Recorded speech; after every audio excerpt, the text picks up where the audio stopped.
Sila ay tato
tonga.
Oh, say, can you see by the dawn's early lights what so proudly we hailed at the twilight's last gleaming, whose broad stripes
E ho e ki mo e hamata pule u whiwhia ai moto a whai whatongia ke tai taile rea ki mo tolu ki he paenga e Vake Tali Folau i he whiawhi whakakoloa koe ni. Pea tuku mau bege tau tuku e whakamalo ma alunga taha ke ta mai he wani ko hono whakakoloa aki tau tolu ai aho whakakoloa ni. Pea i he nepe o ku tau whiawhia katoa pe o ku kei laumari pea la koe whielere i mau ai pea tamatui tau whahau tupo wono ka maafoki ai tahine kuini nanas pau u tuku aho pea moe whare o ha moe ofo.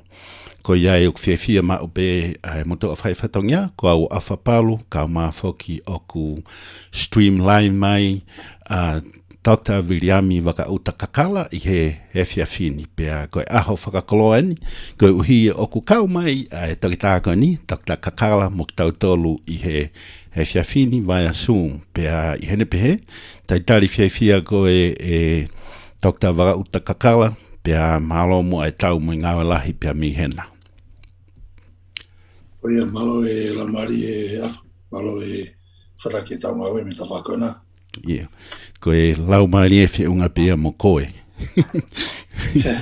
Pea whamalo ko tū taimi ko ilo ko he taimi whainga ta aeni ko lahi foki ai sama maa whana bete lahi e pe mo ngahi whatongia ke whare mahaki pea ko ngoi mau pe proud mau pe o ko lawe o ku ke mea I he wheitu ona ka aku ke ngāue whakaloku fua ki he konga iu tā alua ki he tawhaaki koe nā. Pea koe tonga koe, pea ikaia koe pe tau tutupu hake I he whakamana mo ui ka mawhoki a piako maalonga koe a ko ria hona. Pea o koe mau pe ai sense of pride, ko uhi koe tonga koe pea o ke whai ai ngā aue o ku lerei pea koe ngā aue o kai ke tau wā maheni ki ai u whai he tonga ka ko tau laka atu ai taimi pe tau whakalaka bai I hene pe heu taitari whiawhia koe I he whiawhini ko hi koe proklama koe a huelo koula e whunga mana mo ui I he whiawhini. Pea tuka te taimi ka te koe ke tuku maha whakarea ke mātanga pea ka heri koe a peta toki hoko atu ke ngahi whehui maari ene tuku mai. Malo af koe Whai mari whawhawhenga te au ki o kau mai ke pokalama ko whotutu ke wha koe whiawhini. Wha malo atu ko I koe whewhakau atau e pokalama mai tuku mai taimi. Ko ulama pe whenga mari ko mau ke o lere mai ai o kau e pokalama koe ni ko ha tāpua ki a mo wha malo atu ke ni hiuna whanongo mai me ngai tapa ke whanuan. Kau mai tapa ke korope. Malo atu hi koe nau tuku taimi mai ke tau kaunga kawhata e polokalama. Maru ki I whakarea atu peia ki he polokalama e afa. Ko ia, malo pito Dr. Kakala, sai te uki I holomui mai o toi he lalo kāsia I he tainimi, kai tuku atu koe ki he asilerei mai ho ata ki he polokalama, ka koe hui koe ta polokalama whaka osina ke lawea whikau aki pia moe kauti pia mo ngahi mea ko toa pe kauania ha mea ko whakatau ngai Dr. Kakala I he ngahi u he whunga waka ko ia u tau I ai ko sāpate ko te siato I peki he ketu pia ko mea ko maarie pia ko pau kwhai haki kai mea kai o ku siate pe u follow ni ki fo ia kau kai ai mea ko ka ke totonu ko e kene kai Pea koe taimi ko whai atu e whakarea ko teng, ei, toa ina hoko ina ko ha mea ku kovi ke kau wae kai, sai pe ua siai e fo I a kauna mai he toke taha. Kau tuko te taimi ka te koe ki hanga mua o whama ala mai ai kauti mo ngai palo parema o whikau aki mo kauti, pea ko tui I he hoa, I he konga whaka o se polokama, koe ha ai ngahi u whai to'o le rei ki he kauti. Koia. Afa malo, ko tui koe tawhaaki koe ni ke whangotoa koe ni tena tala noa ki ai. O ko ilo I o ku mainongo fua, mo ilo lahi pe ki ai o tau kakai, makato unga, me he tapuange, yahani I hona ngai roto whare o ku esia na tolu he whangotoa koe ni. Koe taimi koe te whai ki wahe ko kore whamamore atu e whitau aki pēa ngai ko wahe I tau rea whakatonga mo e tau mo rea whapilitania kono ui ngā pehe pia I ngai tunga whakamatala mahalo e ki mainongo fua nge ke ni toko lahi I ono whai I rea whakatonga pēa tatau pe whoki mahalo ki ono whai I rea whapilitania. Koe mahaki pe koe whautua koe ni tapuange koe kauti o kone uesia lahi taha ai hoko tanga hui ko koe o sino kai tau te fito ki he toko pui vae tapuami koe pe meme koe feitu ia ko koe o ku lahi taha no uesia mo kamata mi ai. Pa koe fehu iko wha fehu ia ko hana I winga o kamata I he vae ko hana I winga ku lahi taha I no mao ki he toko pui vae tapuami. Ukea ngai whamatala ke kehe ka koe pehe whamatala, koe konga lahi, koe uhi he koe whitu o ku mama o taha me he mafu. Papate ka te whamatala koe hea no uhinga. Aia koe ta koe toto tapuange, koe ne ofian koe ke mafu maa whanange. Koe ne mama koe me mafu e ki alu ke ki maulalo ange hono maa whana, pe kwalu ke ki moko ange tapuange. Koia. Aia koe mea une whatupunga ai kauti ilo pe ki ai o tau kakai, ko ilo whamatala koni ki whamatala fo'o.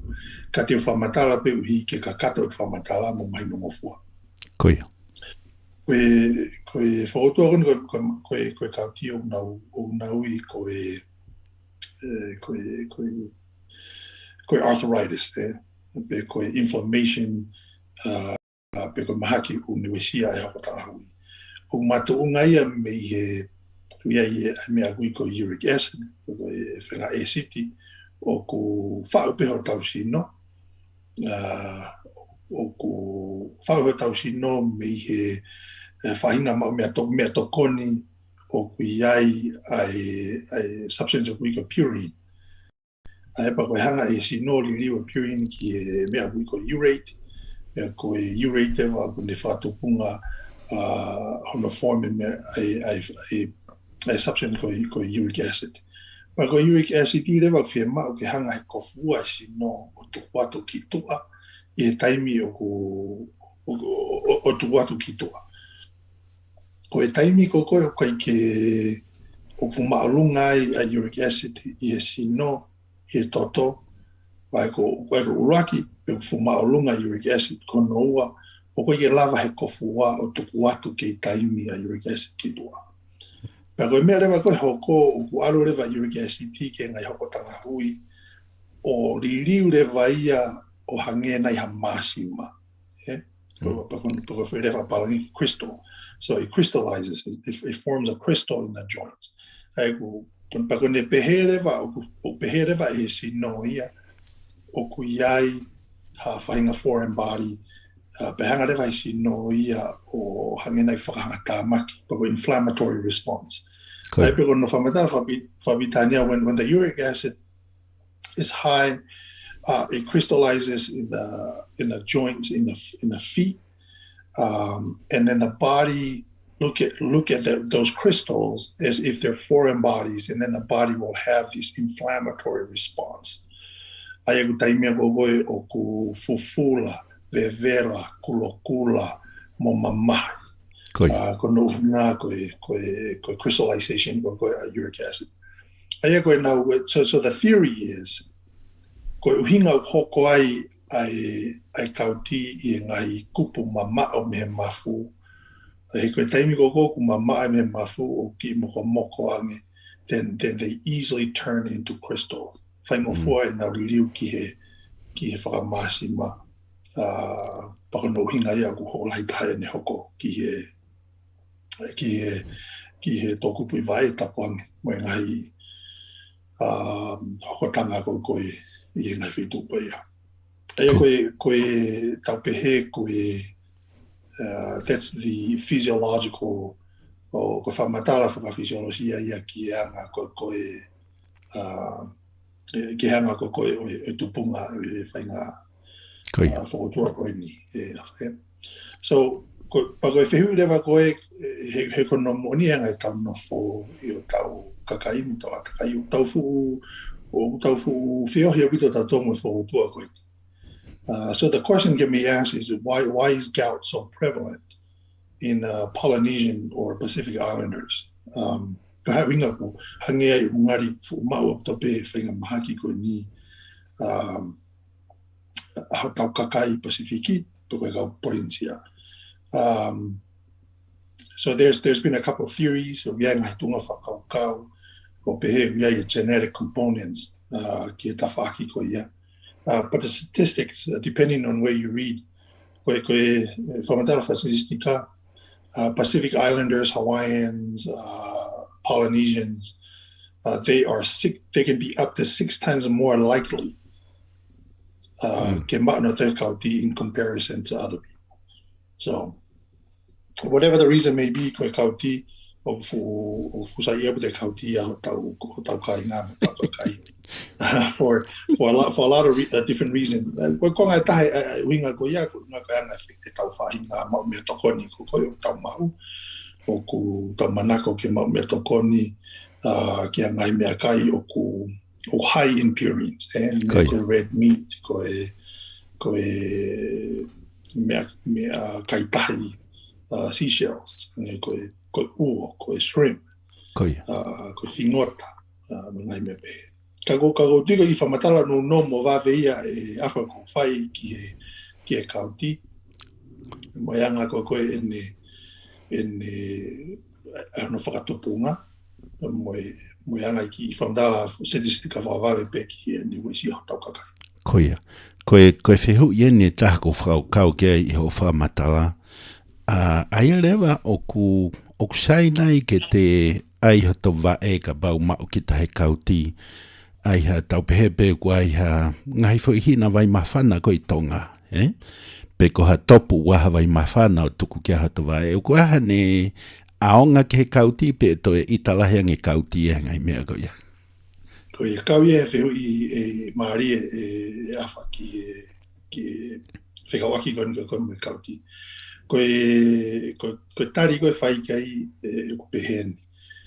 Koe taimi ko oku iai e acute flare-up. Taimi ko loto ngau ho honga koe o e mau koe kauti. Koe process I whako inflammatory process. Koia. And the inflammatory process produces heat. Koe kono uhinga e koku vevela mawai pe tengo kulokula mo vevela. So in all, kono hinga go fufula mo vevelahe, inflammatory process dilates the blood vessels. It opens it up and get more blood flow going down. So that's why they swell. That's why they waifamatala ni hange o te ongo I beita ta to mafu I lalo he turiki ko ia kone mamai. So with that in mind, because it's an inflammatory process, kapaute de to hanga kita vai mafanai. It will exacerbate it. Hange toifu vevela. Pai tatau pea mo te koe ni iu pehe ka pau te nau aiha aisi ki ai. Ki moko e hange nai piongo kusai hange. So aiko pehe koe tari, no, it's probably not a good idea. It's not a good idea to do that because lolotonga ia inflammatory process, you just make the inflammatory process worse. So the symptoms. He ke hanga ko, he ke ni hanga ia ai kauti kono ai ga mafanate ne te hanga ia ai symptoms to be worse, but not the disease itself. Okay. Koe ai mo fehu I he ni mi he tangata e ke taha pe koe tangata e ki koe ni tamai mahaga ta ni hong fu tupu e ne kauti off me on, pe koe kai koe ai puaka pe koe konga pulu pe kauti. Ko talamai tangata e ki mahina ua ko osi ne lere atu ki soreiki o iai ai ki kofulo I hosi ai oho ai. Talamai koe nea au ko mai koe ni ke mau feitu utamai masi. Vela va e pe kamata rewa ke fufula pe ato e langa. Toga ne toki ilo nta u kau e lo I hosi I he kauti kia. Ka nai whaakailo I hosi pe ia ki mua. Kore peki hufanga I he talamalo e whanua kai ngā ke ngai rea mahinongo fua. Ta mai nā whaakailo I hosi pe ia ki mua kai kia ha kautia. Ka o mahalo ko alwe ne kauti ia ke kai ngata pehe puaka mo e pulu ko to e hoko atu e nia ke lo I hosi. Pe to e ta ofiene lo I hosi. Koia. Ko pehepe ko me ai hange o kuki. That's the tricky part about gout. Koia. He koe tau pehepe te tau lava o whakahingoa o leipolo ai whakotua koe ni is like it's almost like progressive. It builds on itself. Ai ko hinga pehen. Koe he kulahi peka kai no whaiwha matala ta tau. Na nau pehe masi kua wholoa ngai ta uia na kai u kauti. Pea ovare peko ki kauti. Pa koe taimine koe ki mea si I pe ia ia ko flare up e kauti ia. Ka koe natula ia koe kauti. Sai. Koe taimi ko ku alwa ia uric acid o crystallize ko koe I ngai hokotanga hui mo I uowa. Oku tau pehe pe nau toi pe nau toluai e afa. Koia. Pe ka ovare pe whoro kui a kau o ki sai e symptom. Ka kone nofanai ko ia kono ki ue I reka tu pe ia kia whainga me. Ko whaingo fua pe e nau tu ngai ko nau nofo nau tolu ia I ngai whitu ko ia. So you won't take much for it to flare up again. Hange pe ia tau pe hepe ko osi hange whakafofua whakaukau hanga ki whatata vai. Hange na ia hangoto umu ko osi laku pe whiwhiea mau ki loto paringia ma kalasini. Taritari e pege toki ko ia ta me masika tuai pe to atu ko ne loma. That's the tricky part about gout, because once you get it, it lives there and it will never really go away. You can manage the symptom. Hange ka aiko ta talanoa ko ni mahalo te tahoko toi pe ke ta talanoa ki ngahi tau pe ke ngai fui akau fe mau ke follow ki hono control ko i kauti. Koe taimi ko nofo ai kristolo pe koe masima ko ni hoko tanga hui o ko ne hanga ia mau I ai hoko tanga hui. Ai koe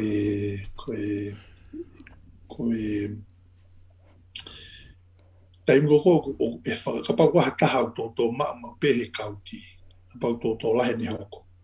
Ka taimi ko whakaata ai pe ko x-ray ai ngai konga ko ia ka pa ko hotanga hui o kuna ui ko punch out lesion he hanga e kauti a tapuange o ne kai e ia hui ko hotanga hui ko taha ngai whaka ilonga o e kauti tengo whakaata e te lavesio gei o kuna the punch out lesion they call it a martini sign he ko te sio ko koi ke ngahi konga ko more hono kai he kauti o kuna pehe wange ai ki foi shape of a martini cup. Hypo martini. So that's where the martini sign comes. So aya ko kai ngata pe ke taimbo hanga he kauti he masima ko kristolo o no foi e ngai fitu ko ia pa me hanga ia mau ia ko tahui o hange pe ia hangoto umu o ia I na kalasin ko ki it won't take much. Hange ko ni ko e uia ni I toko lahi o ku tapange ko uia e foi akau fe mau ke nau follow ko foi akau vai so diuretics fe mau ke follow ke holo fufula hana ngai vai pe ko follow ko no inga o they have congestive heart failure ko e ka paureva ku na os fa kauti ki mua. But they wouldn't now follow diuretics, Lasix. It didn't hang a fatupunga flare up in our county. Heko fafofua pe ko te mbo ke hanga ia to'o vai motosino, you leave behind the masima. So you speed up the process of crystallization of the uric acid. Aia koe auke tuunga if they don't drink a lot of water, but now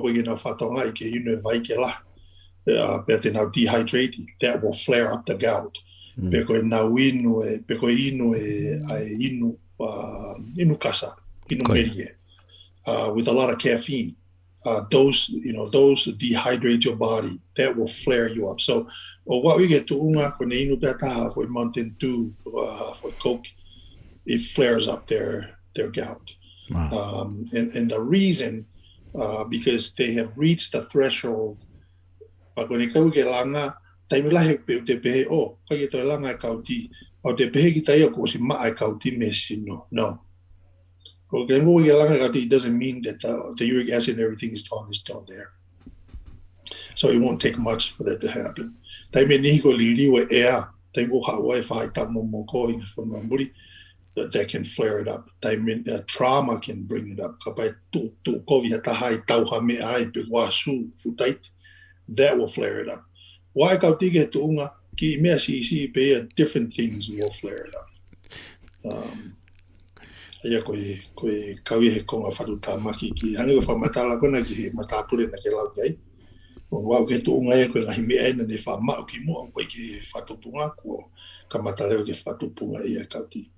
Koia. Pea o ku tau tahta tau be me ta mai ku ia no ngai kau ngā mea. Ko e srimi nei kai ke kau ia he kauti he taimi koe. Koe ni, kunau kauti me swim, tau ilo pe tau toi puaka pe moe pulu, toi kau di kai mo lo I hosi. Pe helewa he tau ta, he tau taha koe ni mono ngahi kaunga mea. Masi, tau kai ke aha mea ia ke te toi kai ki ta mea I, kuntang, se moa, nofa atu ke he moa mo I kau ngari paua. Ngari pau. Koia. Fe moa ke wahe atueni, pe ke ki I tau ki taimi ai ke tuku atu ha commercial ma tau foi fasi pa tau foki mai. Ai whihu koe na tuku mai he ongo mātua, koe talo e ne kauti hona foha me he tau koosi. Ko lava e ne tau e taha e kauti, pea ukai ke lava loko lava ia tuku. Wa ue ke ngawa koe ai crutches ukai ke loko lava. Sai e wa e taha, wa e pe e taha ia vai au pito pea mahalo toi mamahi. Taimi ko ngawa ake ai crutches. Uhi ke whakaukau ke mātanga, pa uka ha mou whehui pa mou lava pe o message mai I loto, ha mou whehui, pe ka pau ke lava text mai ke wau noa taha tautaha noa wha noa ono noa, pe ka pau rewa ke mea I hawhanoa mūringa ak mai a messenger, a whapalu, pe ke tuku mai ho o whehui, ke tauta Williami waka uta kakala. Tuku moa ke tau ki I commercial heni, pea ka hiri ko ia, pea tuku atu pea mo tau foi fasi, pea tau ki hoko lewa pea mi ai. Mo katak wha mole o wahe tau polokama, pea ode mo alume tau polokama, e tuku ate whanki I commercial ko ni, pea mo tau foi fasi, malo.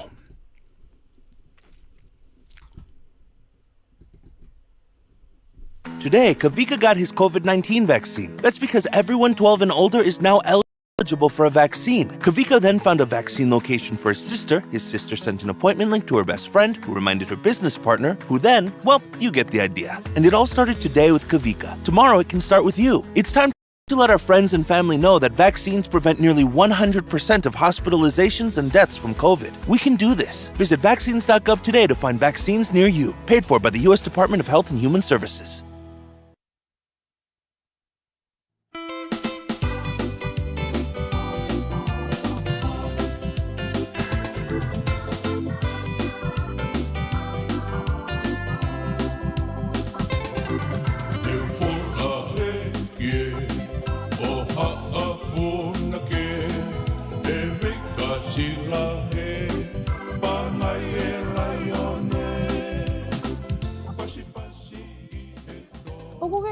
Nukuhiwa. Ikai, koe vai nonu ia e tau whangakui o katoa ia ono aho mono pōni, pia whakasai nisa ahono ngā hui, he e kuinu ngō fua ahono anga, pia taha awhe nimangi au ahono mamana, seuke, pia toi whakaatu I foki mohono kakala. He ko hono aonga ko tāgi tahi, pia tāgi uta, no ngā ia suka, ngā koe toto, mo toto maolunga, saigi ai arthritis, kauti, pia moe kahi. Pia whakatau pasi ai mafte fua, ata mai, moe iwi lahi. Tai whanaahi ai mo uilelei he ko hono tawi ia. He koe nonu, nai tori ia me Hawaii, Tahiti, Haamoa, pia mo Tonga, pia kuone mahola I Europe, Asia, pia mo Amerika lahi. Koe nukuhiwa ia pia mo hono ngahi aonga, ka rewa, ke otaha o nukuhiwa, ki he ono valua, ni ma ono wha, fitu nono ataha. Ono valua, ni ma ono wha, fitu nono ataha. Akau ko hota whanua, whakatapui, koe motu o tonga.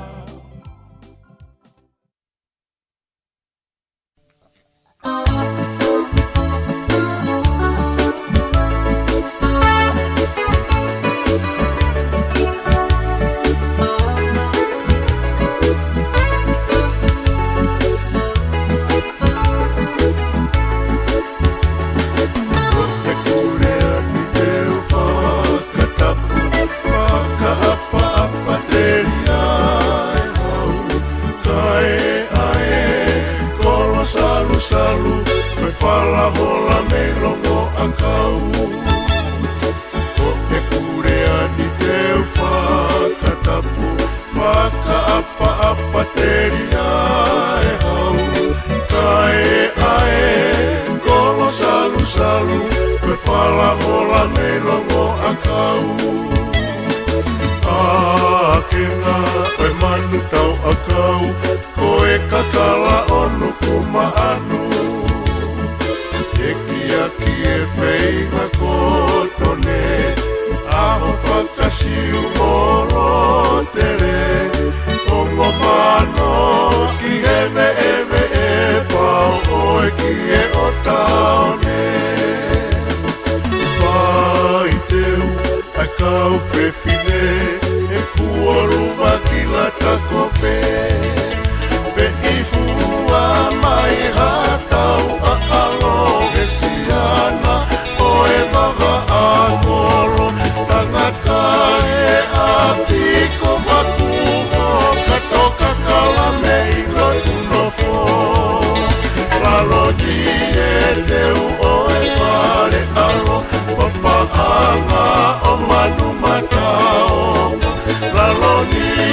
teu oe whare alo papa anga o manu mataongo. Ua kau ulu whanua aela a, pea hopo a uwhia molata, ke moutu e mo mawava, ai lau manu o tarikana. Ua kau ulu whanua aela a, pea hopo a uwhia molata, ke moutu e mo mawava, ai lau manu o tarikana. Ka hoa ai nusi palataha, koe tui mei mata moana. Pe ihua mai hatau a alo he tiana, oe maha a koro, tangata e a piko makuho, katoka kala mei lo tunofo. Lalo ni e teu oe whare alo, papa anga o manu mataongo. Lalo ni e teu oe whare alo, papa anga o manu mataongo. Pe ihua mai hatau a alo he tiana, oe maha a koro, tangata e a piko makuho, katoka kala mei lo tunofo. Lalo ni e teu oe whare alo, papa anga o manu mataongo. Lalo ni e teu oe whare alo, papa anga o manu mataongo. Whamalo atu ho eki mo e hamata pule ho mo tukutaimi ka mo mea mai ki he paenga i Vake Tali Folau i he aho whakakoloa koe ni. Ko au awhapalu ka maafoki a Dr. Viliami waka uta kakala i he hefia stream live mai via Zoom ki he paenga i Vake Tali Folau pea taitari whiawhia ki mo tolu mo mea mai ki he paenga ko taimi whaingata awhakieni taimieni o ku teu e ngai mea tokoni ko e uhi ko e whamiri pea i hene pehe honga ka teke mau tolu mo tuku taimi ka mo mea mai mo ka taki whamone more pe mo eiki pe ka shea te tau polokama pea ko uhi ko e whihui na e tuku mai ko e onga mātua ko e ni ko na foha na e kautia i he tau ko osi aia ko mei ko sune ulaki weke o sune ko ia he tau ko osi ai ka talue e ne kauti me COVID-19 o hawe pe ki he tainimi o kei kauti pe pea pukamata ke oku mamahi au pito no ngau e aki ko ia o e crutches ki he foha ko ni ka ko e fehu i ko ia e o mātua ko ni o ku iai nei ha whai to'o e lava o tokoni ke toko taha ko ni pe i kai pe ko ha e whainga ai go hange nia ko a o e kauti ia ki he maalunga taha e toko taha ko ni pe ko e fehu i ia na e tuku mai pe o wahe atu ia pe a whawhoke taimi ki a Dr. Kakala ki whai ai ngai whamatala ki ai malo. Malo afa koe mea whapangu i koe whawhakatea u whanongo ki e whamatala u whai ki e whaha koe ni kau maa e whehui u whai e ngā mātua koe ni. Ia koe ku te watu pe whakaukau whatatau mo limited information o ko mau whekau aki mo tu unga ku iai e toko taha koe ni. Ia koe tari koe mo e wahe te u whai teu whai pe ia o magato unga i e ku assumption ko sivi e toko taha koe ni o whapapau i koe mahaki koe ni koe pero whotua koe kautiu ni o esia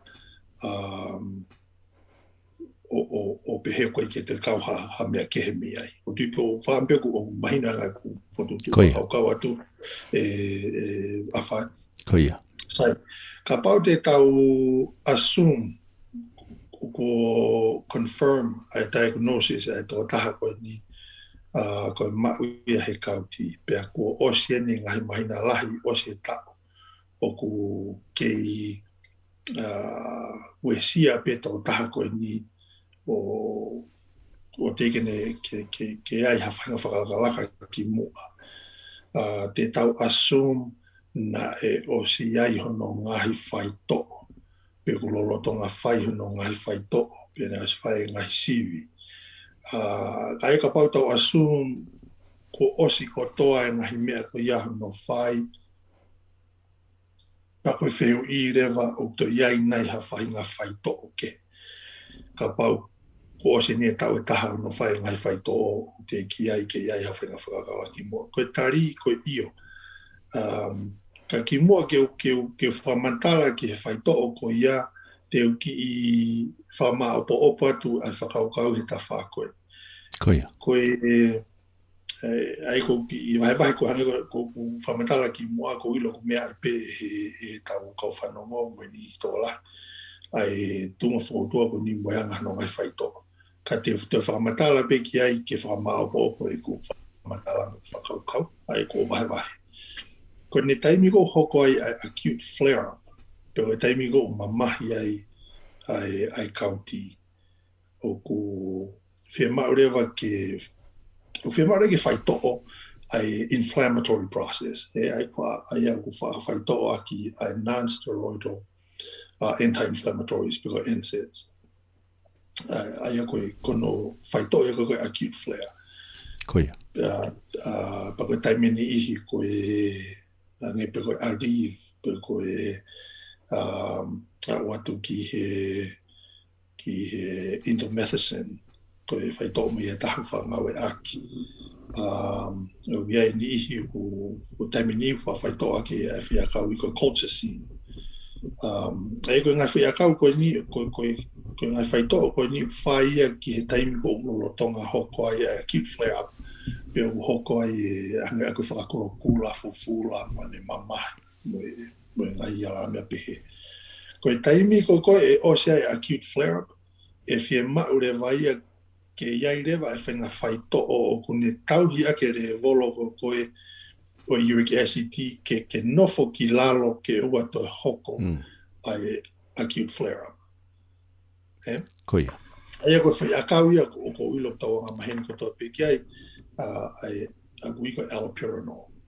Ai koe allopurinol koe whakatau mua koe allopurinol ko hono whengai e tuunga koe uric acid ke maulalo ke tuku hifo ki lalo kono inga ke ua e hoko acute flare-up. Sai, ka pate tau assume koe talavou koe ni ko osi whai hono ngai whai to'o pehe o ona ka aku si ke I whaingata ia pe ia. Koe tari rewa ke whehu I o kui ai e tuunga whai to'o whiakau o kui koe Christexa. I think it would be important for me to state here that I have no financial affiliation with Christexa, other than it's a medication that I prescribe ko whai to'o aki ka mahaki ko na wa'u tunga kauti ke tunga ko ia. Koe konga taha kauti uric acid. The uric acid deposits in the joints. Koe na nofo koe hoko tanga hui mo ngai wowa, piko tendons, o kunau, o alu ki he tuunga uhange nei hasioka, unau I ko tofai, piko tophus. Ki he whakaukau, ka pau ko talavo ko ni ka pai AVR scan. If he does a full body scan, e ma'u ai tophus ia hi hono si no kakato. Wow. He ko taimi ko tiposi, taimi te tau hoko ai ko kauti, Tengo deposit ai tophus ko tofai I hoto sino. It's hard to get it out. Ai te ke lava rewa sio he ni ihi ki o nau hoko tanga hui tapake mo nau tolu I va e ko tui tapanga o peke teringa. O hangea koe o asi ki hangeha fuafua ka koe ka fuafua. But it's the chalky deposit, the tophus. Koe pakine pehere vaia Tēnau he tuunga na tōki ai e talavou koe ni me whaingata ia pe he taimi kotoa. He ko tō tua e kautiki toa. Aia ko kaumahaki ko tapuange o na o mai ko na wa ke tunga ko ia. Ko faito le va ko fai ki ai o faito aki ai faito o ko Christexa. Ka ko faito o ku tau I he line vice liver. The IV line, so it's an infusion. Koia. Pea koe whaunga ko ngau aki e koe e whaito o ko ia, hanga e whaito o ia o dissolve, pea ko ne hanga o vetek ai taupehe ai sioka pe koe maasima koe nofo ho tanga hui. Koia. So it dissolves it into a water-soluble product. Pea whangarewa he kofu atu ki toa. Ea koe ku kaumahaki ko nā mai ku iai e ngai mea pehe psio peo whewhula fulasi ako tanga hui e nima mo vae mo tui. Koe konga lahi koe nea koe ke tunga koe ia pa maino ko aluia ki he ngai ako tanga hui la lahi. Ko aluia ki he hui tua. Ko aluia nofo ia ki he mafu. Ko aluia nofo ia ki he kofua. Pea koe ke fuaha fu, koe te hafu fonga, koe Christexa, koe I anga koe kumau, koe whaito o pia e taha ku ne lava whakamaa, ai tau whas me sino tangata. Koia. Aia ki au I whakaukau, ka pau koe talavou koe ni koe kumahaki, ka pau te assume that everything else have failed. Koe step hoko ia, koe tala noa whikau aki, mo e whenga whaito ko ia. Pa koe whaito au alpea ki infusion center, o koe pe ngai infusion center he ngahi whaimahaki, koe ngai kliniki. Ai ko alpea tamuto tau, mahau ki he waha ai me te tongo fu ki he hoa ta. Hono infuse. Ai aku koe ke peke infuse a kotoa, o ku iai pe schedule, kai lere a infusion ia me au maina e whake maina e ono nai. Koia. Ai ko mahaki ko koe na Naomi, ko au ki he tuunga, ko tau pehepe ko kamata ke pela mo au mai ai tofas ia me he konga I sino. Ko nau tolu eni ko treat nau tolu ko ma a kotoa mi nau hoko tanga hui, pagani ko kato ko mahino tala mai, ko folo a tau e kake nau whaalava lue li rei ngā koe lahi, tapangi mamahe me ka kon ko na lava lorere ko te fufula vae ko lava tu yesu so I go it's a Christexa infusion is the way to go. It's the only way. He ko taimi lai wai ni ho mai ko fufula ngai tafa ake ke he vae my Achilles tendon wiai ai sioka ko ni tophus pe whaalawea ai o infected. Ko taimini ko te lava ave na tō ki halo ki tafa o fufulu mai tapuangi ai ngai konga ko ia, but you'll never get all of it. You just get some of it. Pa ka taimi lahi ko whaalo ko tafa aku ne te whahanga ea whatupunga flare up ai kauti. Wow. But Christexa infusion has worked miracles. Ia ku ka mahaki ko nau whaito o ko ia. Ia ki au hange ko klaka manta, so ka pa te whakaluku fua tari ke whiui.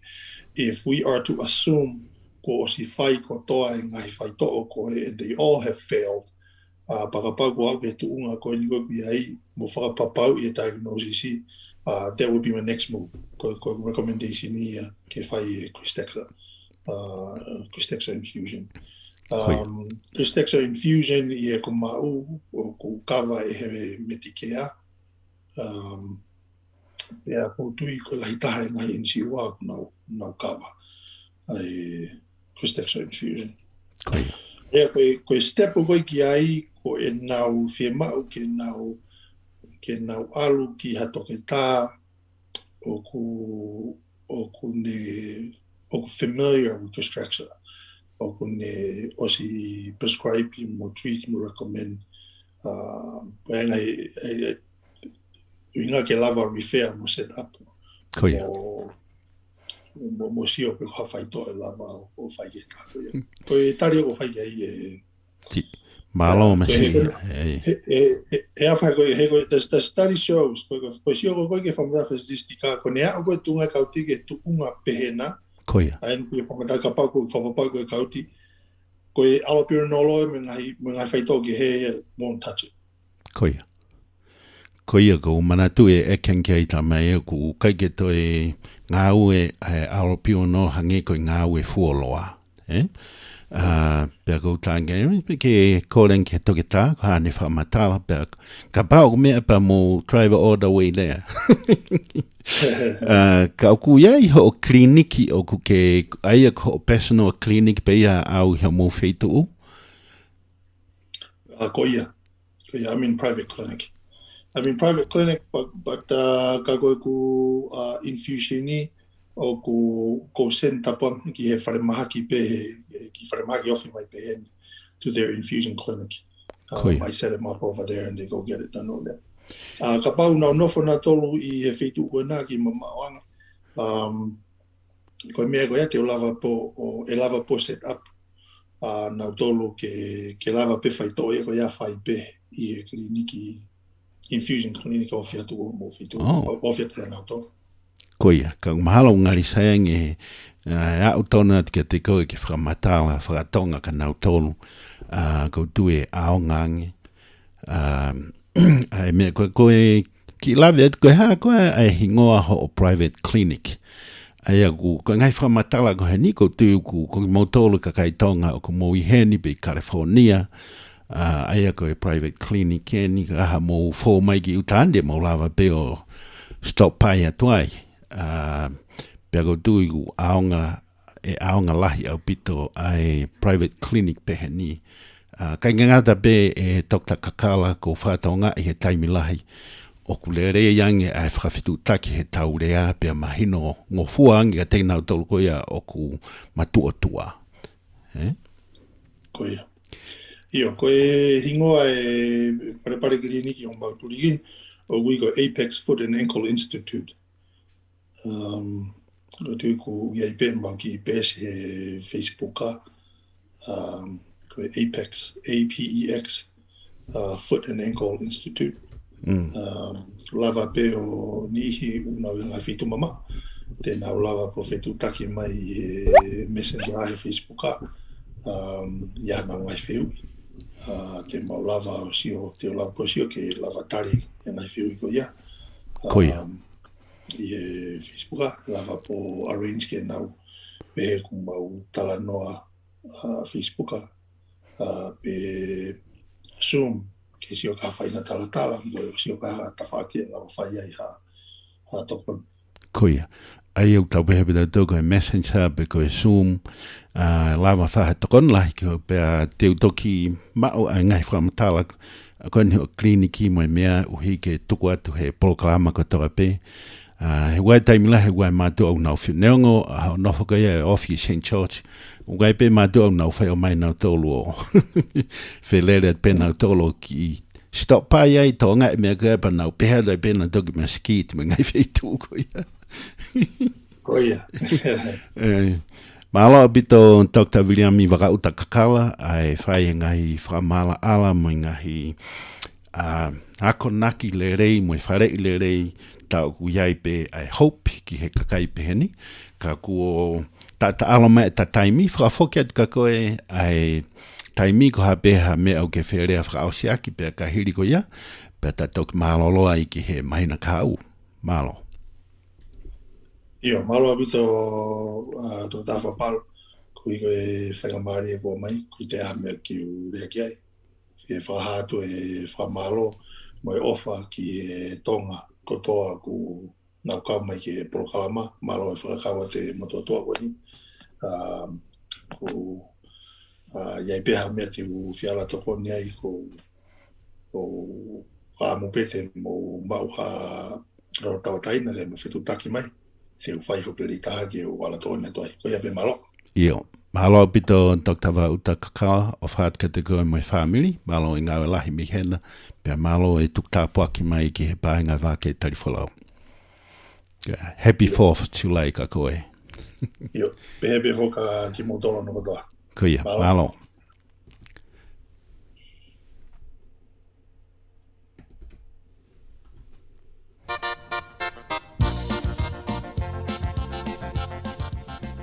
pisi, po mau e taki tau ngā utau e futeria ki e ta whanau me whakamapuna.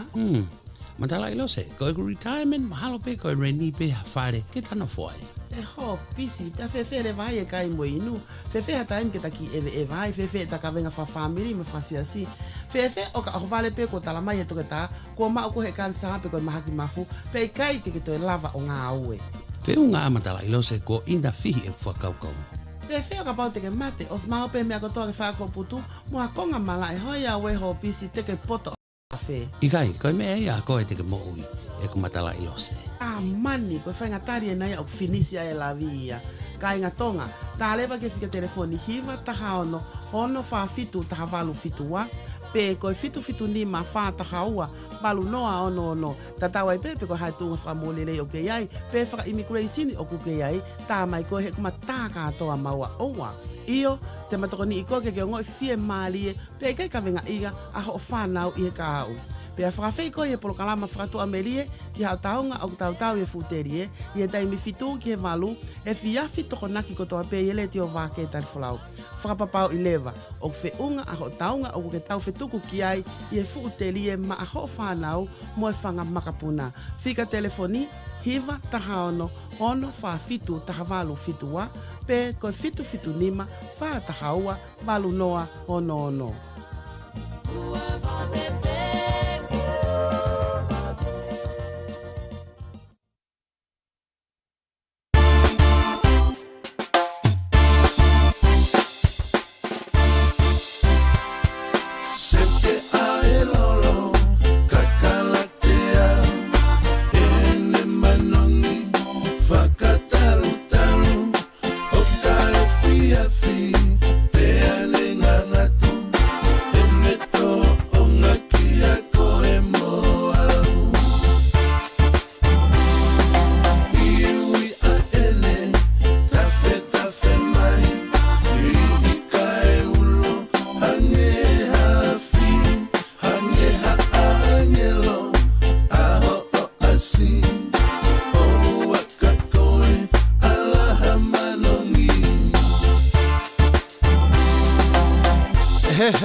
Ko iai halolo ia ko ngahui pia vilohi, pia mix mei palataisi.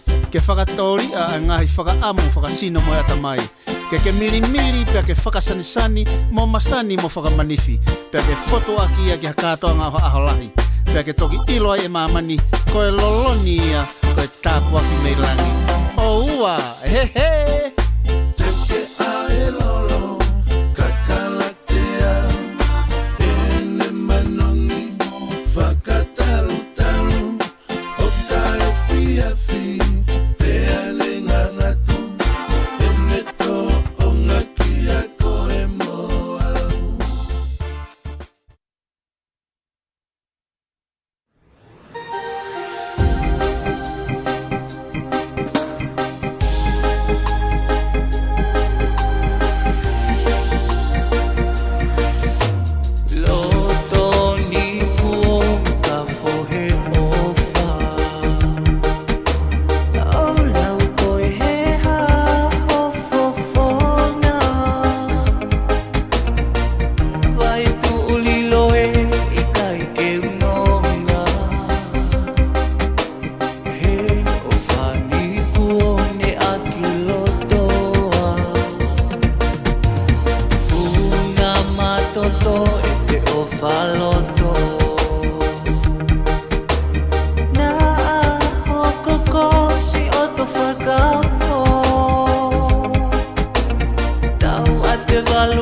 Vake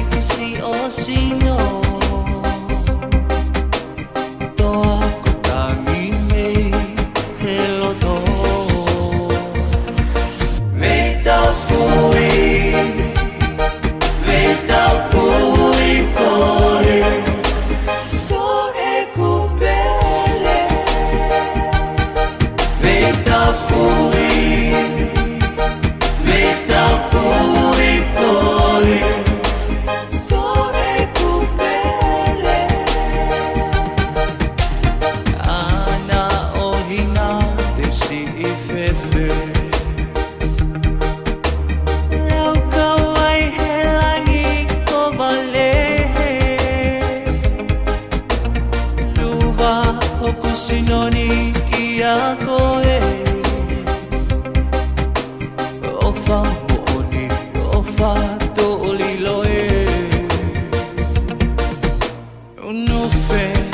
pingeu Vake Mosani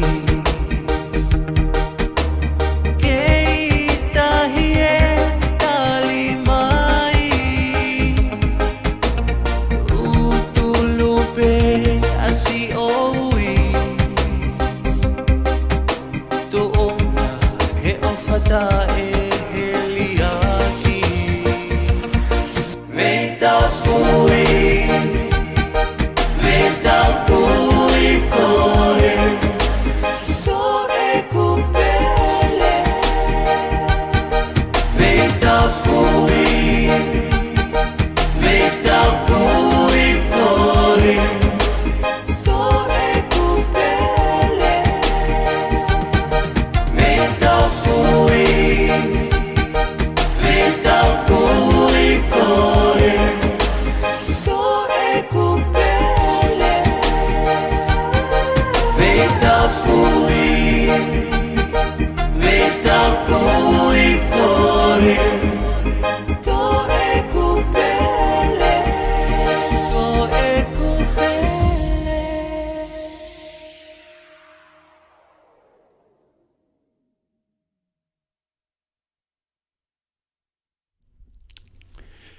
Ko e ho e ki moe hamata pule o whiwhia ke taitarere i maua i pe a ki mo tolu ki he paenga i Vake Tali Folau i he aho whakakoloa ko e ni pe a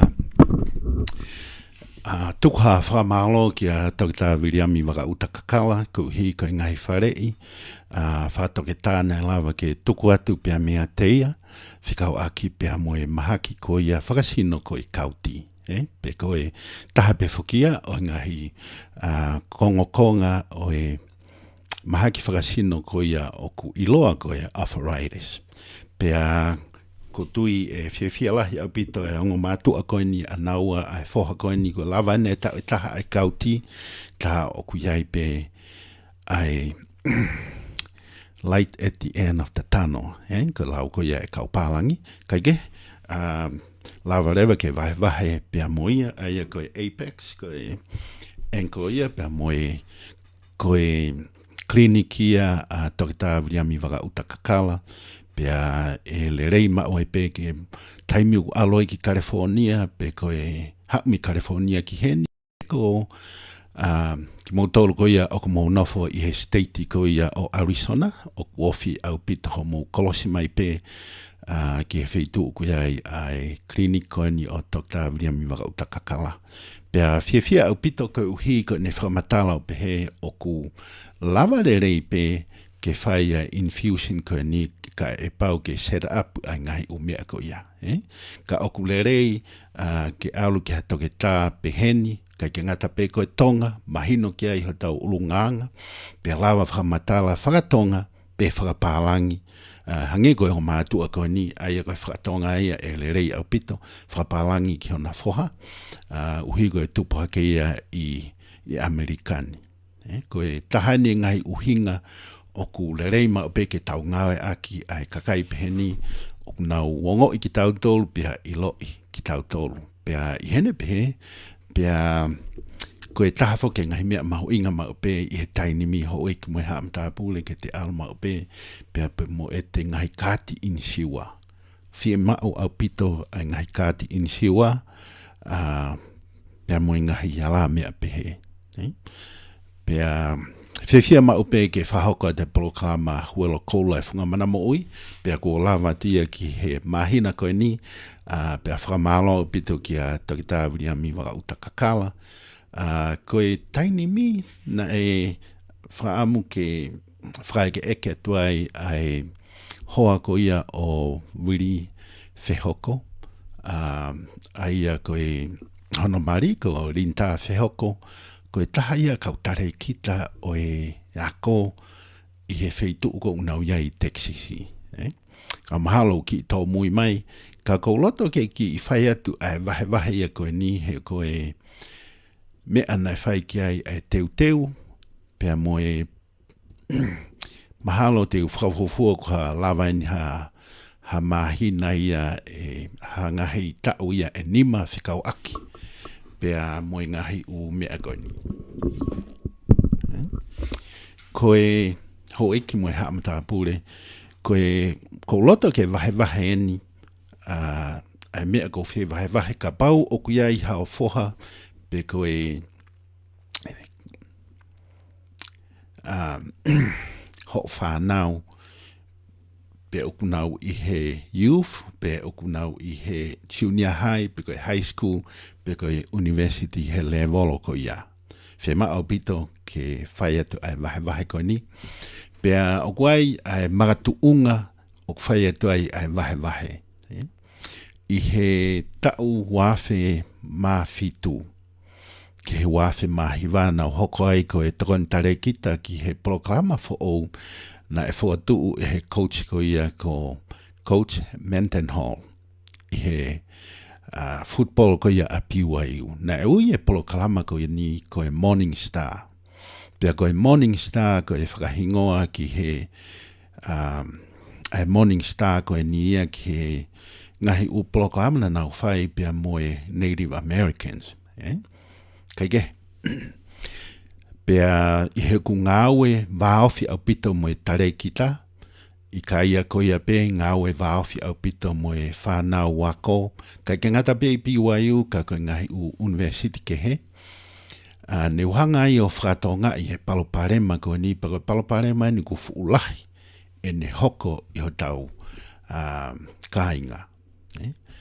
Koe tolahi au pito e tau whanau, koe taimi akapulu kau ke whanau na e basketbolo, soka, tosi au pito e tau whanau kau he soka, tosi au pito e whanau o ku kau i he baseball, pe koe tenisi, pe koe softball. Me lahi e tau whanau a tau toluia o ku nau nofo maupe i he mea lalahi. Wa inga lalahi, puka spoti lalahi tolu ulua ki o ku nau nofo maupe i he akapulu, ua koe volleyball, tolu koe basketball. Koe tolahi o ku nau iai. Kaike, ko loto pe ke vahe atu hangai mea pea mo whakamanatu, uhi hau fu mahu inga a ngai mea koe ni ke whanau. Pe te utok talatua hono uhinga whai ai ngai whakatotolo koe ni, talo e ni me he wafe mawhitu. Ko lota pe ke whai atu ha vahe he ni whikau aki pia moe taha koia o he ngahi platform ai Vake Tali Folau Global Media Network. O koe ai e platform e taha kui koe Pacifica Media Network. Pia i he Pacifica Media Network o kulere hoa ua whaa. Ta tau bea pe o whewhi tuu ke iai i he mama koe ni, o kulere hoa ua whaa te ke lawa o whai polo kalamai i he Pacific Media Network. Ko ka pau ne mo mea ki he ngahi u mea na whakahoko atu i he wike ko o si, hono hofi o e Office for O e paenga i Vake Tali Folau, Global Media Network i he main substation ko ia o e Vake Tali Folau, aia o tuu i he Bay Area, pe ko motolu kua maheni kia i San Francisco area. Pea o kuiai loki ai o kwhahoko ai platform koe ni ai Vake Tali Folau koe Pacifica. Ui pe ia koe Pacifica. O ku ke lava koe ia whai polo kalamai i he hoa wawha. Mo whakatonga.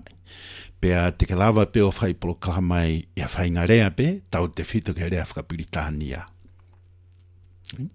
Ko ia o ku whakawhei ki mo tolu ho eki mo haa mata pure, ka pau o ku iai ha mo mea o ku mo fie whai kai ha polo kalama pe tuaki ha mo ngahi pisinisi, pe koe pisinisi ko ia o ku mo ngā aue koe ki ai ke maua i e fo i maa. Whakawhei ki mo tolu ki he Retio Pacifica, aia o ku i he televisione pe moe ata, pe moe retio.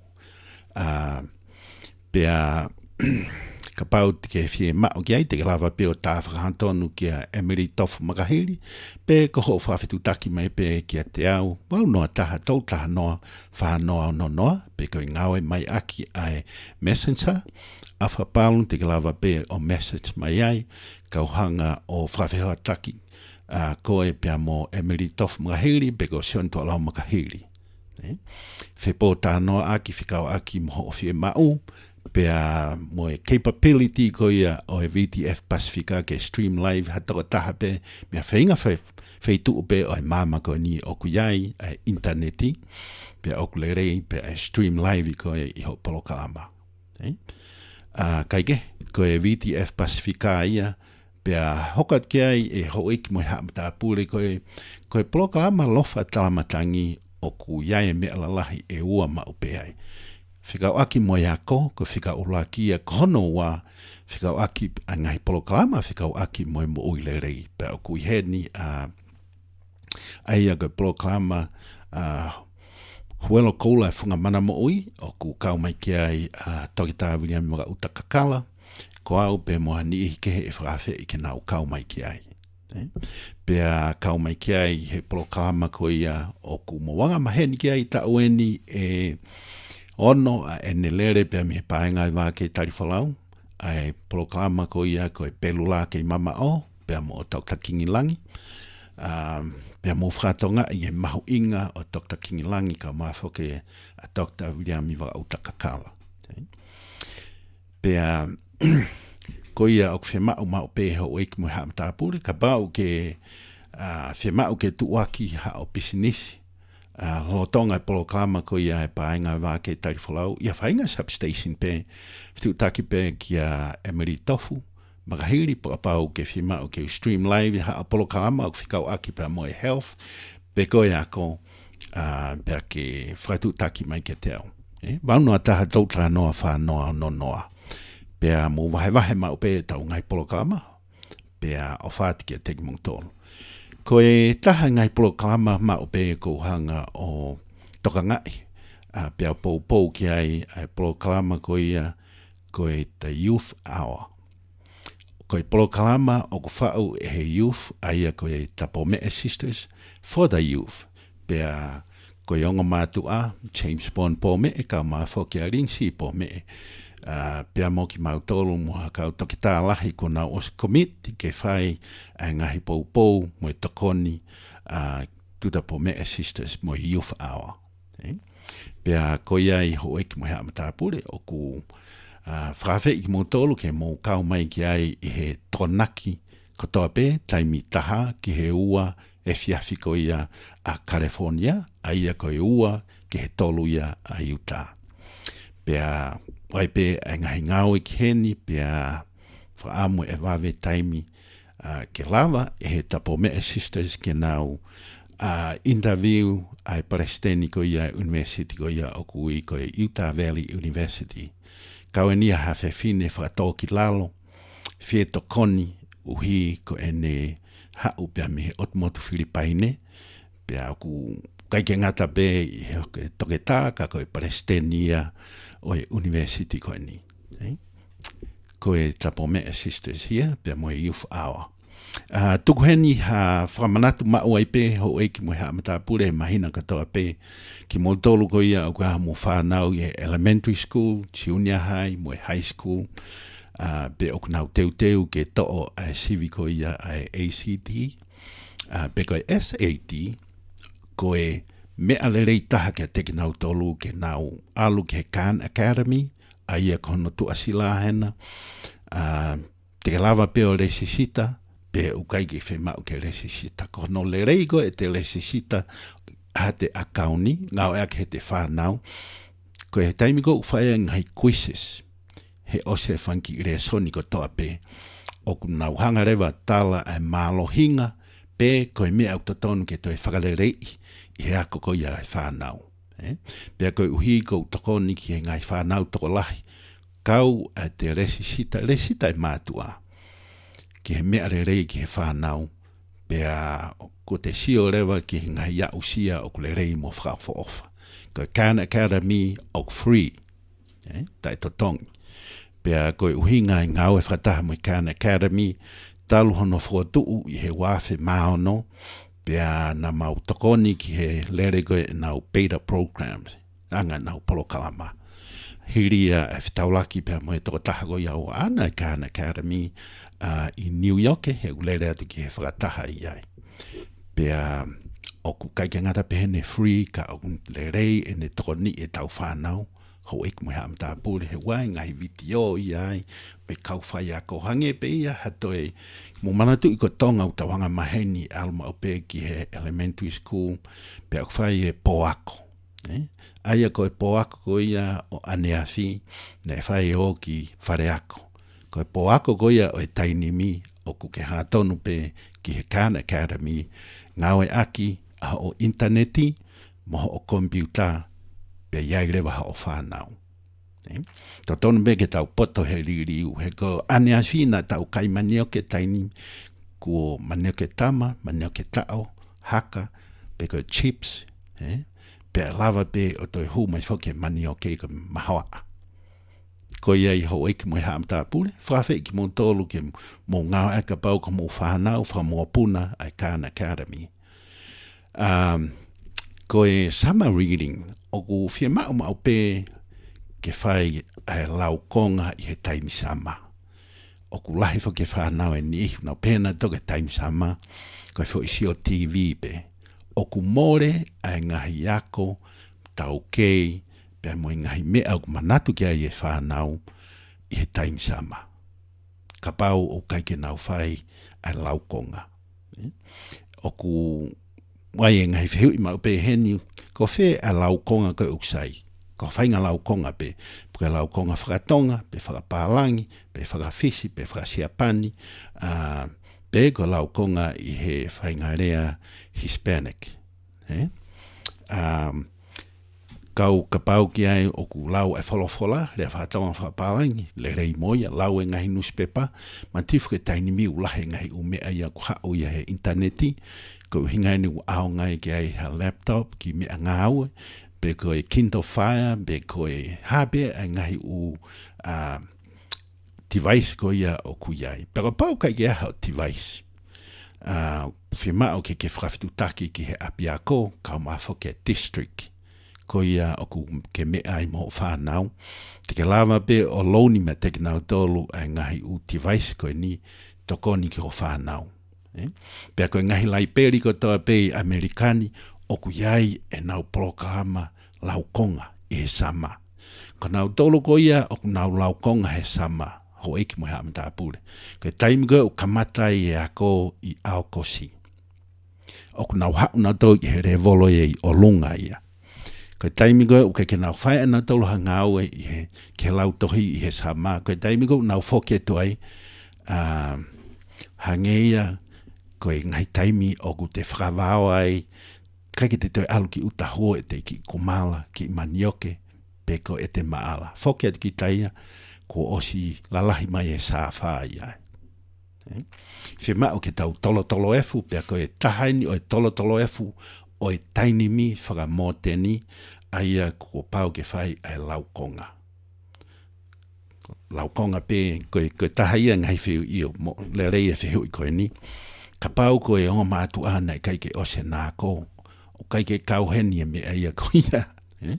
Ka pau ke lau ko o tohi ta whakatonga lau koe. Ke sio mai koe ai whanau o ku ke lau tohi. Mantu i ko o whatongia o ku ua. Ulua ki ko e supervisor koe. Pea ku tau poto ko toa be he supervisor. Tau te fitu ke kakai whewhine. Taimu te whoki mai me ngā ue o tukuangi ki irisi. Ngai umea o tatoni ke whai. Ko iai kakai whewhine, ho eiki whawhine, mo eiki pe, ko tahani ngai mea te mo lama tokoni ke whanau, ke mohanga o organize ai ngai lau tohi, lau konga i he sama. Pau ke nau lau, ho ai ua ko sia ngai whaimiri ni ho ai tolu. Ho a ulaki o nau lau e tohi ko ia, o ku he levolo ko ia o nau tolu. Ka pau ku alueni ke kalas wha, pe ko alu ke kalas fitu, o ku nau lau e material ko ia ki kalas fitu. Ko hoa o laki ia, ko hoa honoa, o ku uima o pe ia ngai whamiri ni ihi ko elective. Aia ku nau lau, ko hai mea ku nau sa ia, ko whatonga e ulahi, he risi ko ia, o ko tānaki me ngai whamiri to lahi.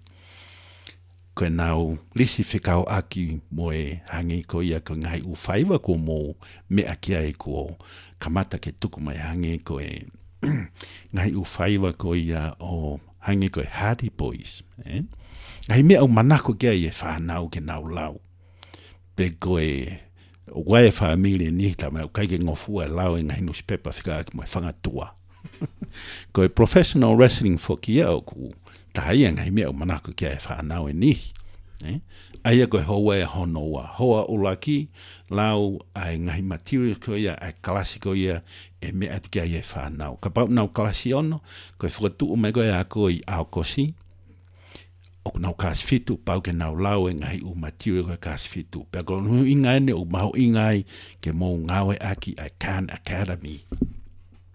He o tuku atu ai e ngai u mea lahi, whakauri uria. Pea mou ngawe aki ka pau, mou mea e ngai whanua muri. Ngawe aki nau ngai laiperi ko ia Homo City, pe koe state. Where au pita ngai laiperi. Kai tū mua ke tuata ki whanongonongo heni, ma tau fwoi whasi, pea tau whoki mai ko ia ko tui ko mahaurewa ai whahoko ko ia ai whatongia. Kataka whamne moani.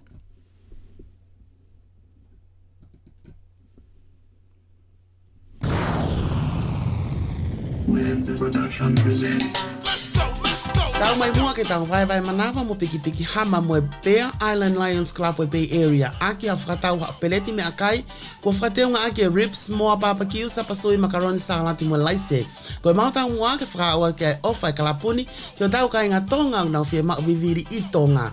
O talewa ia tai mini, ko hoko e hong fulmawa, aho mo niti aho wawalo sune, ko lava ia ota. Pati tau tok piki o me akai, i e whātou noa ki o no tau noa e fiafi, o e aho tu site ko hono wahiva o sune. Pea me tua sila ko e ono ni manoa Shell Boulevard, Foster City, California, hiva whawha no whaka. Pea te maulawa whaki o tiliva atu o ka pau o ke ofi mai keni. Ko e whaunga te ke scan e barcode pea ke o ta leva. Whitu tak leva ke emaili lionjiminas@yahoo.com ki e whakaikiki. Ko e whatangia pea me he Bar Lions Club o e Bay Area.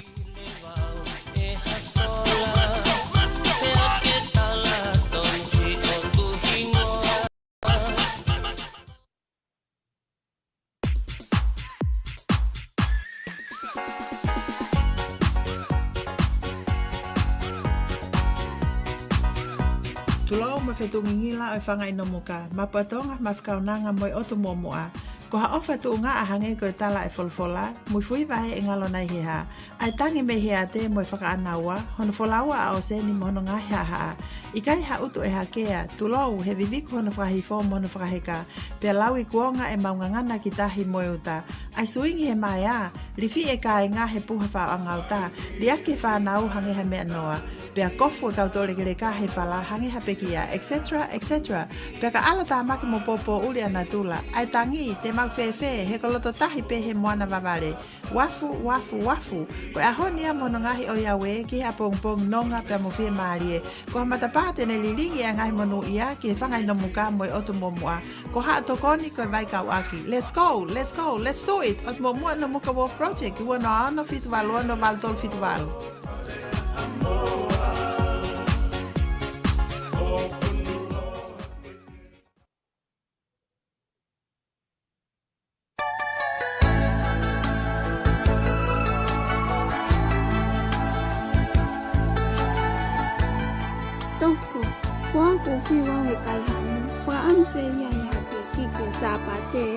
Oh, o ngai hau family Amerika?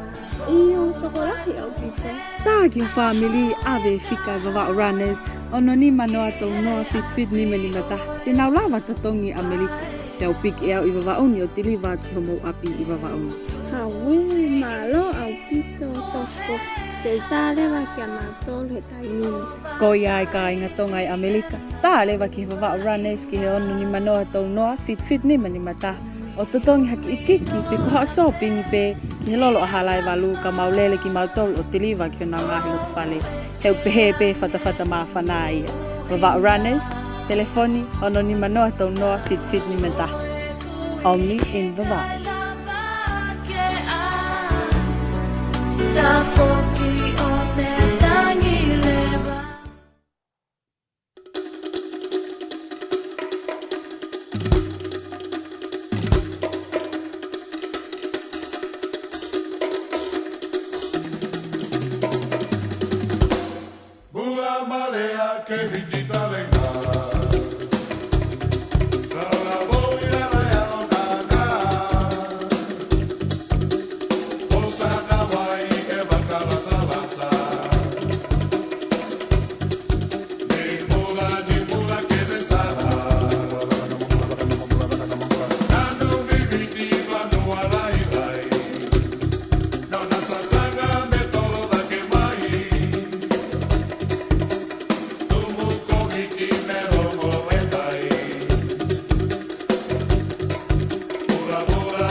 forget those lovely shores.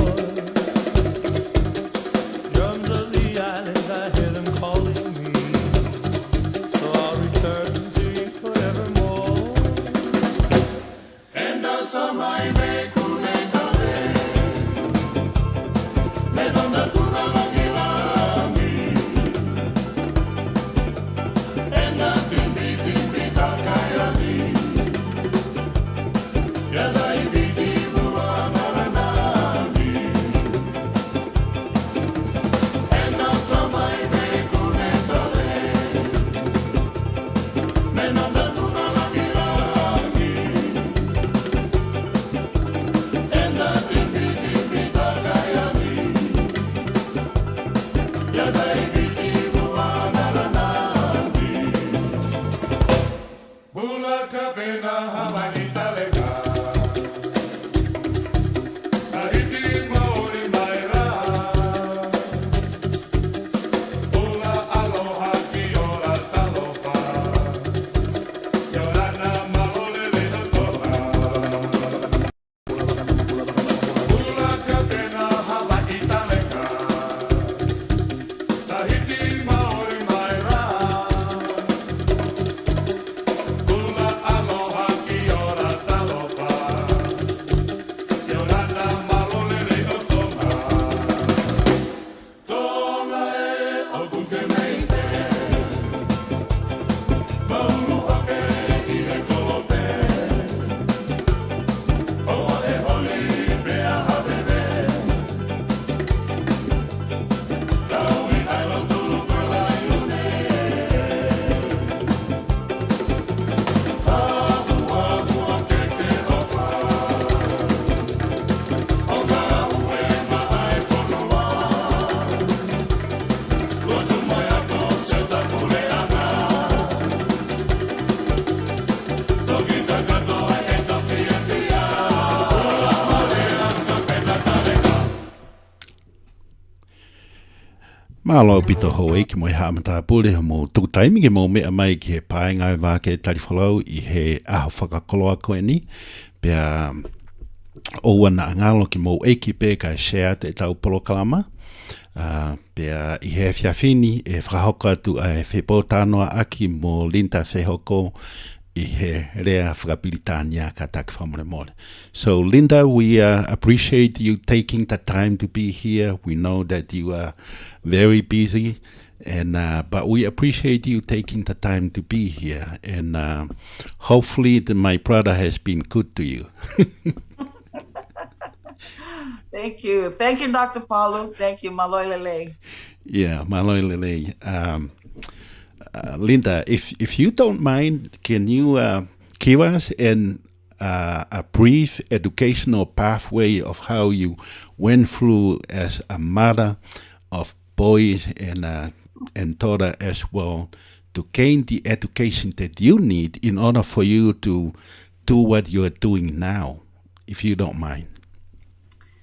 Sure. Thank you, Dr. Paulo. You know, I came as a student to Brigham Young University, and it was a crazy experience, really. I think about it and I talk about it because, and I tell the boys a story. You know, my name wasn't even on the admittance list for BYU Hawaii, but my mom and dad put me on a one-way ticket to Hawaii and told me to go to school. And I thought that I had applied, and you know, and it was just the whole thing. Anyway, long story short, I made it into BYU Hawaii. They admitted me, and I actually, you know, got my bachelor's degree and an associate's together at the same time while having 3 kids in college. Wow. And I told my boys, and I tell them now, if I can do it while I was going to college, working at PCC, and taking care of you kids, then you have no excuse to succeed. Absolutely. And after that, we had moved to Utah for about 1.5 years, almost 2 years. So I began taking courses at the U. And at that time, the master's program for education was considered a teaching professional diploma. So it was an equivalency. And so I did that, and then I wasn't satisfied. So when I went back home to Hawaii, and I started teaching, I gained a master's education through the University of Phoenix. So basically, I've done that, and it's really helped me. I mean, I don't care what anybody says, but education is, nobody can take that away from you for as long as you live, and the life after. It's with you, and everything will die out, but not your education. So that's really where I'm at today, and that's the expectations I put on my children. Especially for Vili and I. It's good. If you don't mind me asking this about your position now, it's very rare that we have Polynesians be directors of these kind of educational things in states. And that's why it's very important. If you don't mind, share your position now and what you do. Yes, definitely. Well, I've gone through the ranks in education where I've actually been a teacher in all areas of the educational system. And from teacher, I wanted to open my own academy in Hawaii. I actually got a nonprofit status, and I was able to begin the ED Academy. However, funding was not available through the Department of Education. And I think their perspective is 20 years late. So, it's like the mainland is so ahead, and I'm coming with innovative ideas, but it wasn't accepted. And it always was like a tie down. I just felt like I needed to do more, So in this position that I am, we moved to Texas 6 years ago. I just got this new position about 6 months ago, but I've been in the educational system, the national educational system, since we moved to Texas. It'll be our 7th year. And as a director, I was one of 200 applicants from around the country. And when I had applied back in August for my old position to my new, and I was given the recommendation, like, you need to apply. You will be so good at this national position, because I report directly to the United States Department of Education. I don't report to a state organization. Really, wow. I'm part of the making of the bills and the educational laws. We make sure that, the funding, the Star Image funding is there. I mean, just all kinds of funding that we believe that is needed in the United States today. And when I applied, I told the lady, called me about 3 months later. I said, "Are you sure? Do I still have a chance?" And she laughed and she said, "Miss Feoko, we really want you. Out of the 200 applicants, we have picked the top 10. Wow. And so it was a very grueling, I cannot tell you. I mean, like I said, I worked in different places as a teacher administrator, nothing like this. I had to go for really a 2-week interview course. It was a three grueling interview process. I had to present in front of legislators and the Senate.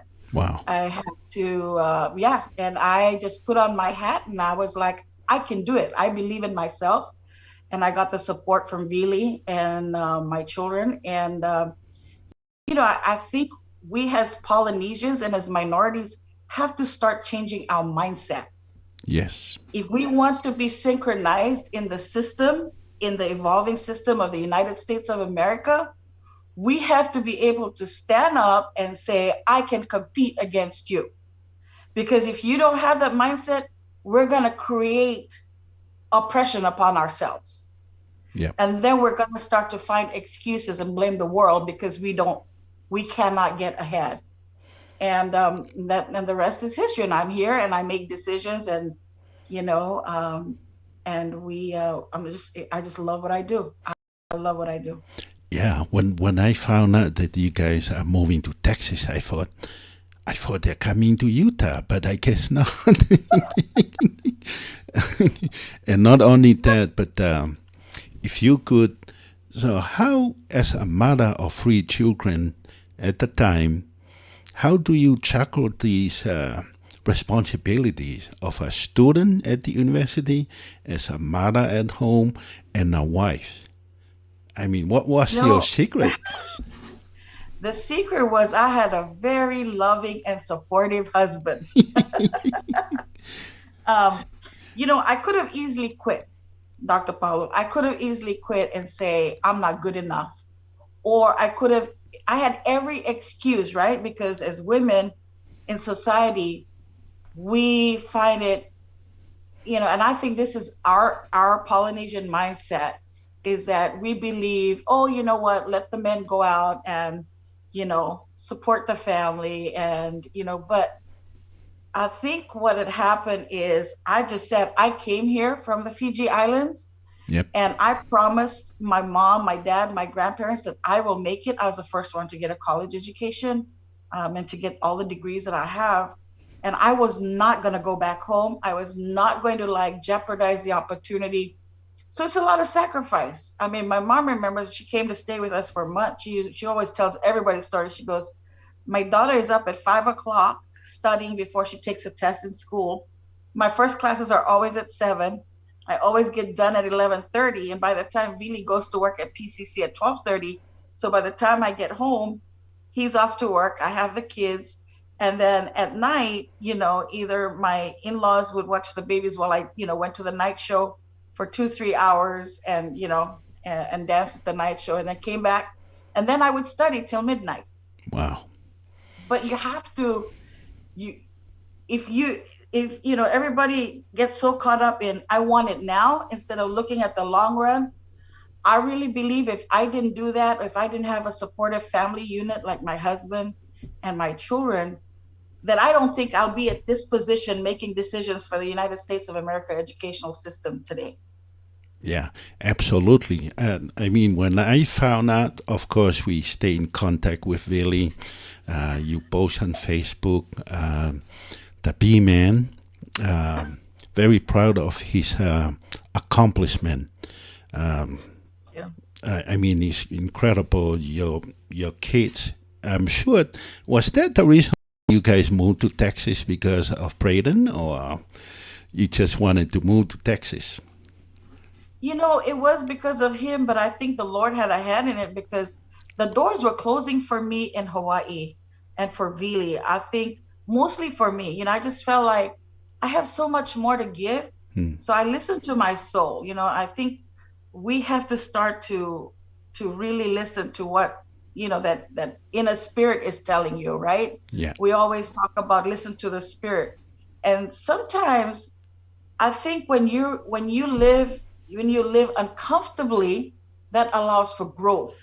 If you're too comfortable in the comfort zone, you'll never grow and you'll never be at your best potential.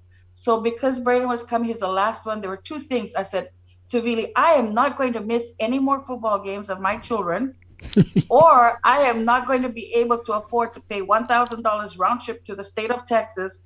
So we better move. And I know there's jobs. And I think I was very surprised and this is why I really feel that Polynesians, we need to get out of our comfort zone, that I was actually given, a big position with the state regional office in Lubbock. Wow. So, and I mean, they looked at my resume and I did, miniature presentations, but they were like, you're qualified, we should have had you should have come here 3 years ago, things like that. So unless we walk through that, go to troubled waters, then we realize, wow, we're stronger than we really think we are. Absolutely. So one question before we take a commercial break, then we'll come back. What kind of training, if we call them training at home in Fiji, that allows you to have that kind of mentality? And by the way, that's why I played that. I used to have a lot of songs. That's why I played that song. you know, I wanted to dance, but I said, oh, I better not. you should, in respect of you and also Fiji, where you come from. Yeah. So what kind of training, if we call it training, that your parents or grandparents or what you have got up from your home before you moved to BYU, Hawaii, that allows you to have this kind of mentality that, yes, I can do that, I can do that. And being a mom of 3 children and supporting them and your husband, I mean, that's a lot of work, a lot. Yeah, it was. But, you know, I think I grew up in a family, you know, I came from Suva. My maiden name is Lee. My paternal grandpa is Chinese. My maternal grandpa is Fijian. And so with the combination of both, you know, they were we have to go back to our past to think, how did our Polynesian people get to the islands? They were very hard workers. Yep. And we forget that. I think we get so spoiled. We get so spoiled and we think, oh, you know what, it's okay. We live in the United States, you know, there's surplus of this. But like I said, if you don't like put these expectations of yourself and go back to how it began in the islands, you know, I remember like my grandpa from China, he came and started a little store.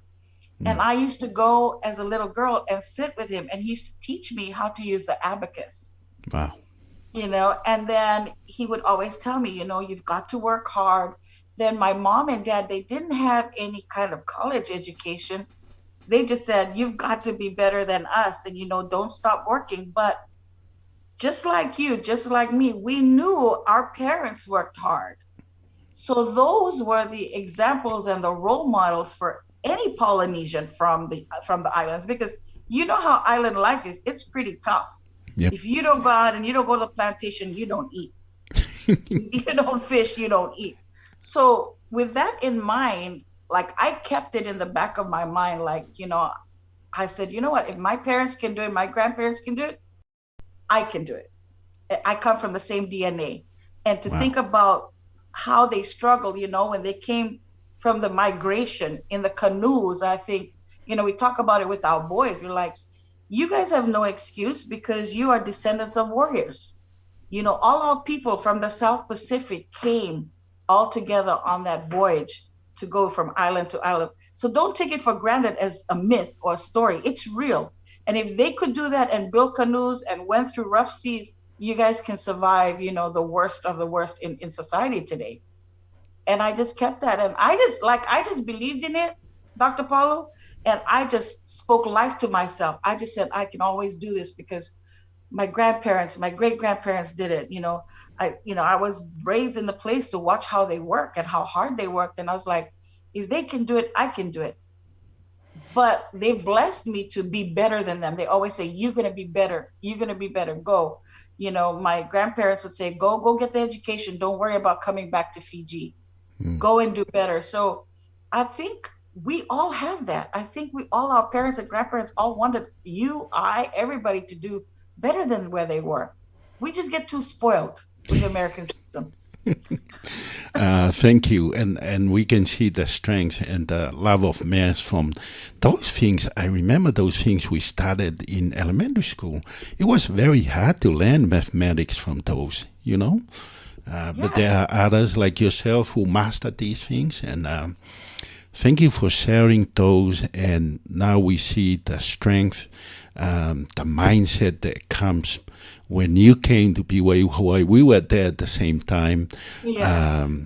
And it's very good to see your success. Now, we'd like to take a commercial break right now, and we have a song when we come back. But when we come back, would you mind sharing how you work with Braden? Because that is a student athlete, and you are a mother that works full-time, and also a grandmother, I might add. And how did you, I mean, being an educator like yourself, how did you manage to get that through? And for those of you who don't know, Braden Fehako is in the NFL. So I'm sure Mama is very happy. Yes, I am. All the work. Yeah. So think about that, and we'll come back to that question. We'll take a commercial break and come back with a song. Thank you. Thank you.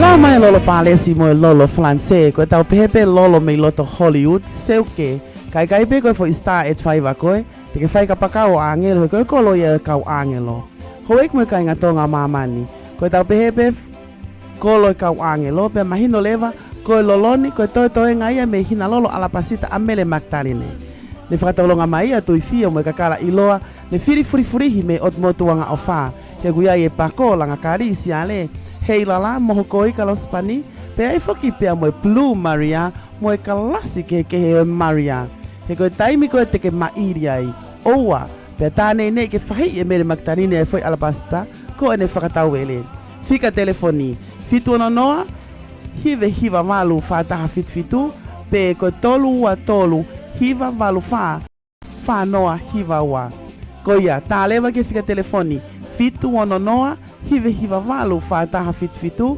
pe koi tolu wa tolu hiva valu fa noa hiva wa ko talatu o kusi e kuleaka aku amu atu he kohono manongi tene ave koi ke vava mo mahina pe te ke maali kana si o fetu u pe mo faka isa tau lolo ala pasita kiai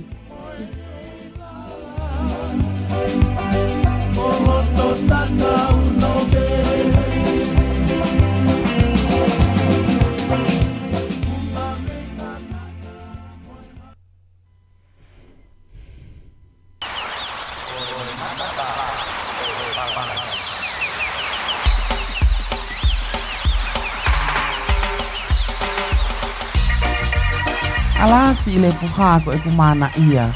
Kata mua mai vaka o mateki a koe, ko ke mateo teo nai?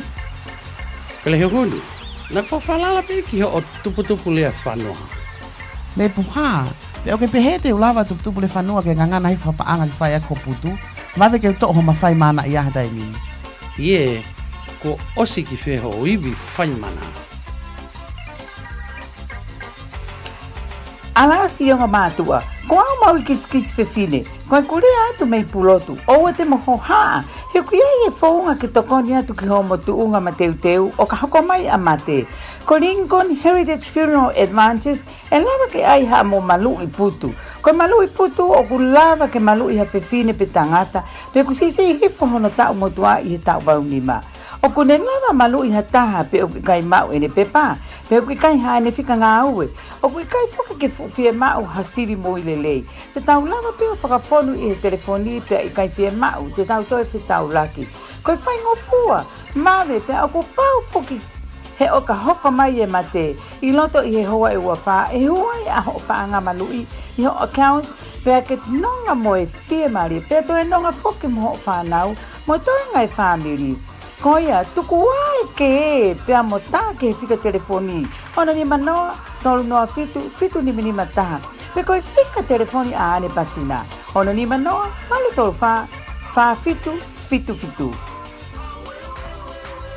Oia we, kua ongo ki puloto e ku ta e matete. Iyo, koe whakamore whakaoski o mo ui o kio awhini mā pē. Tā lewa ke fika telefoni, ono ni manoa walu tolu fa fitu, pe koe ono ni manoa tolu noa fitu nime taha ki whakaikiki, he kua ose taimia tuputupu le whanua. O fie ma uia, ke mateu teu e toko taha kotoa, o ka hoko mai a mate ki o tau whamiri.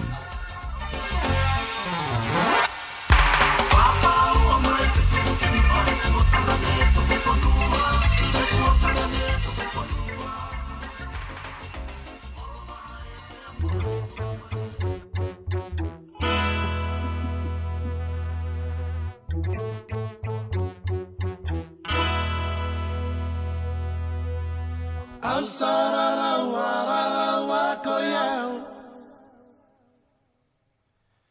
Au sararawa koyau. Au sararawa koyau. Masa esa e masese. Masese, masese, masese. Masa esa e masese. Masese, masese, masese. Masa esa e masese. Yangona, yangona, yangona. Yanga ona, yangona. Tabaco, tabaco, tabaco.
E ho e ki mo e hamata pule o ku tuku e whakamalo lahi ke teki mō tolu ko hea ko mō tū taimi e mō mea mai ki he paenga e Vake Tali Folau ki he polokalama lofa talamatangi pea I he whiawhini u tau heni whatahai mō linta whehoko aia ko e hoa ia o viri whehoko. Pea viri whehoko whoki mi he whoi one one. O whātka koe vili pea malo I ngau e lahi pea mi hena. So let us return back to Linda about the question. So as a mother, a grandmother, and also now that you have your son at was first in Texas, then moved to LSU. If you don't mind sharing what kind of forms that went through, I know that you have counseled your son, and for him to decide, okay, I'll move from here to LSU. What a phenomenal season that the B-Man did. And it just, the success just keep flowing. I guess when it rains, it pours. So I'll turn the time back to you for your sharing. Thanks, Dr. Paulo. Well, Braden, the B-Man, he graduated from high school early as a summa cum laude. Wow. And his goal was, we had talked about it, we had actually written up a plan for him. So he sat with Vili and I, his mom and dad, can you help me with a plan? So I told him, I said, people don't know this, but he was the first student athlete out of Hawaii that broke the trend. We had to get approval from the DOE, the district, and the state that could leave in December, because Hawaii never did that.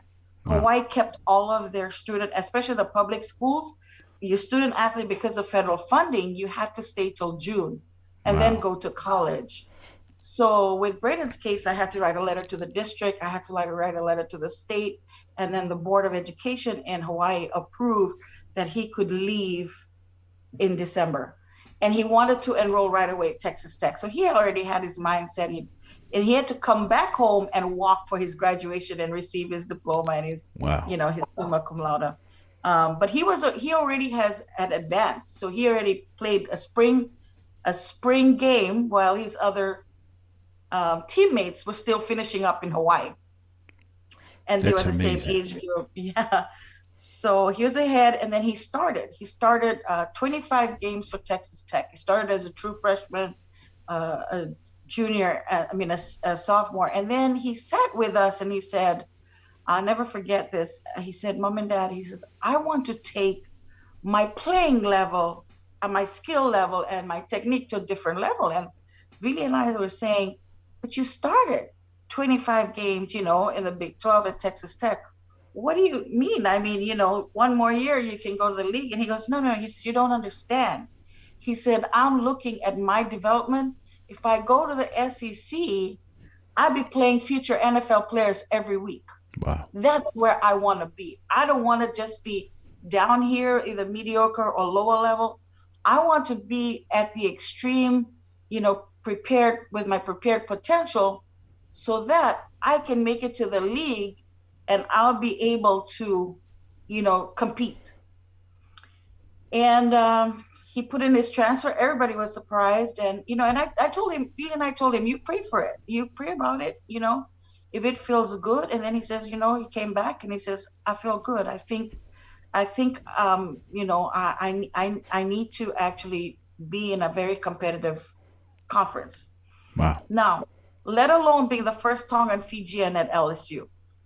So it was really cool. And, he took the culture with him, and they did the haka, and that went viral twice. Yep. Before the Georgia game, the Alabama game. And, we always told our son, he said, it doesn't matter if you're Tongan or Fijian. When you go on a big stage like that, you consider yourself a Polynesian.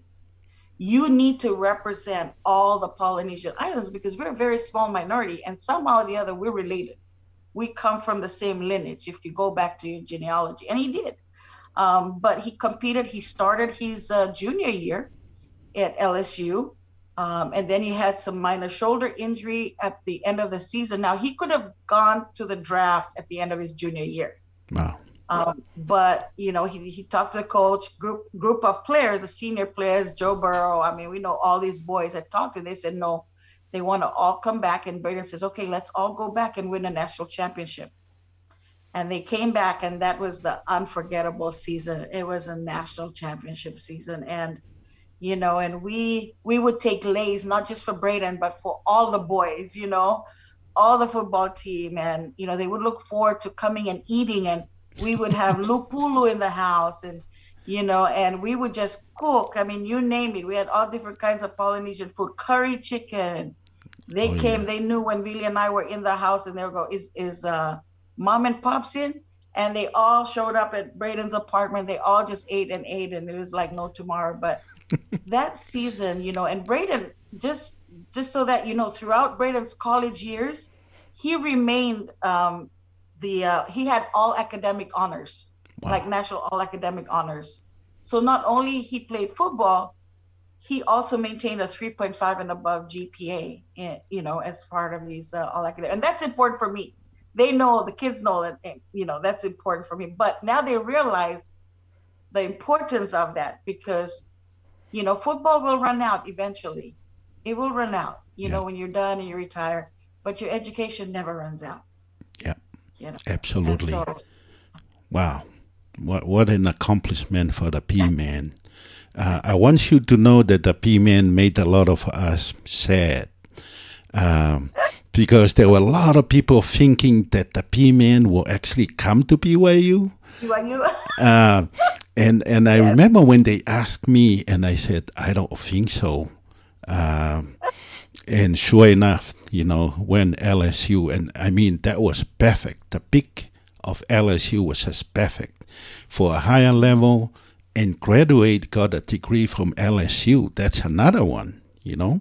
Yep. And then to go, yep, exactly. Yeah, and then to go to the league. And the one thing I recognize about the P-Man is always very humble.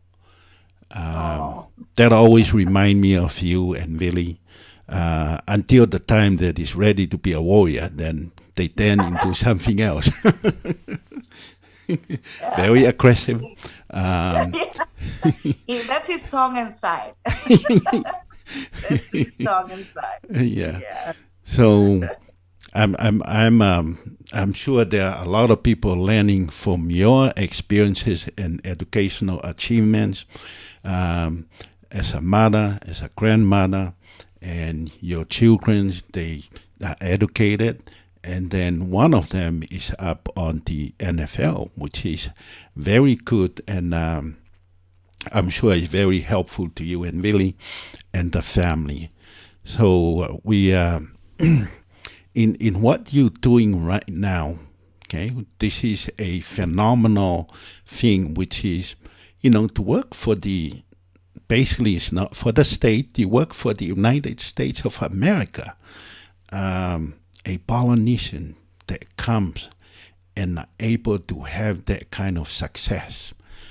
What kind of advice will you give first to the children, and then second to the mothers out there or grandmothers out there? What things they can do to help their children in education or sports or whatever that they have their mind on? You know, I really want to tell, first of all, I want to address all the Polynesian moms, because I'm a mom and I'm a grandma. It's never too late to go back to school and get an education. And the United States of America allows us just opportunities after opportunities. I mean, they have now, you know, bachelor's degrees as a clustered 3-year program. They have master's degrees as a clustered as a 8-month to 1-year program. And it's never too late, because you know what? We need to pat ourselves on the back. We've done raising our kids, or we are raising the kids and they're in school. So while they're in school, let's use the opportunity that this American dream has given us, you know, to get an education, because if something happens in your family, you don't want to be in a position where you cannot support yourself. And I think we have the mindset, we have that warrior mentality, all of us, but we also have the soft mentality where some people are saying, oh, you don't have to do that. It's okay. You don't worry. No, because if there's an emergency and you lose your husband or your wife in life, we have to think about it. What are we going to do? But why are we waiting for that moment to happen? So I want to tell the moms and the grandmas that it doesn't matter. In the United States of America, don't discriminate with age. You can be 83-year-old. I've seen an 83-year-old grandparent who came from the war when he was sent to the war at 16 and didn't have a high school education, graduate with a high school education and with a bachelor's degree. Wow. I mean, any kind of credential, moms and especially moms, we have to change the mindset.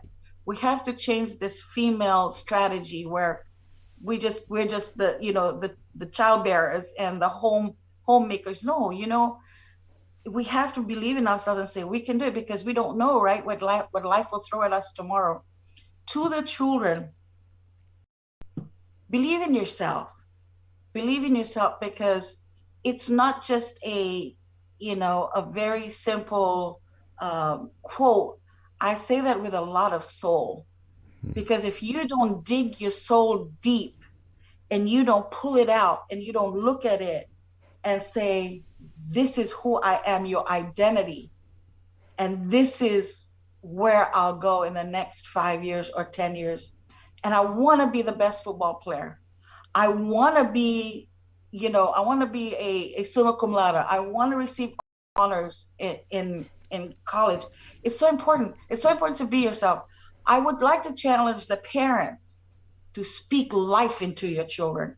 There's so many times as Polynesians, we're fun-loving and humorous people, but we're always putting our children down without even thinking, hey, I see it in the Fijian, I see it in the Samoan, the Tongans.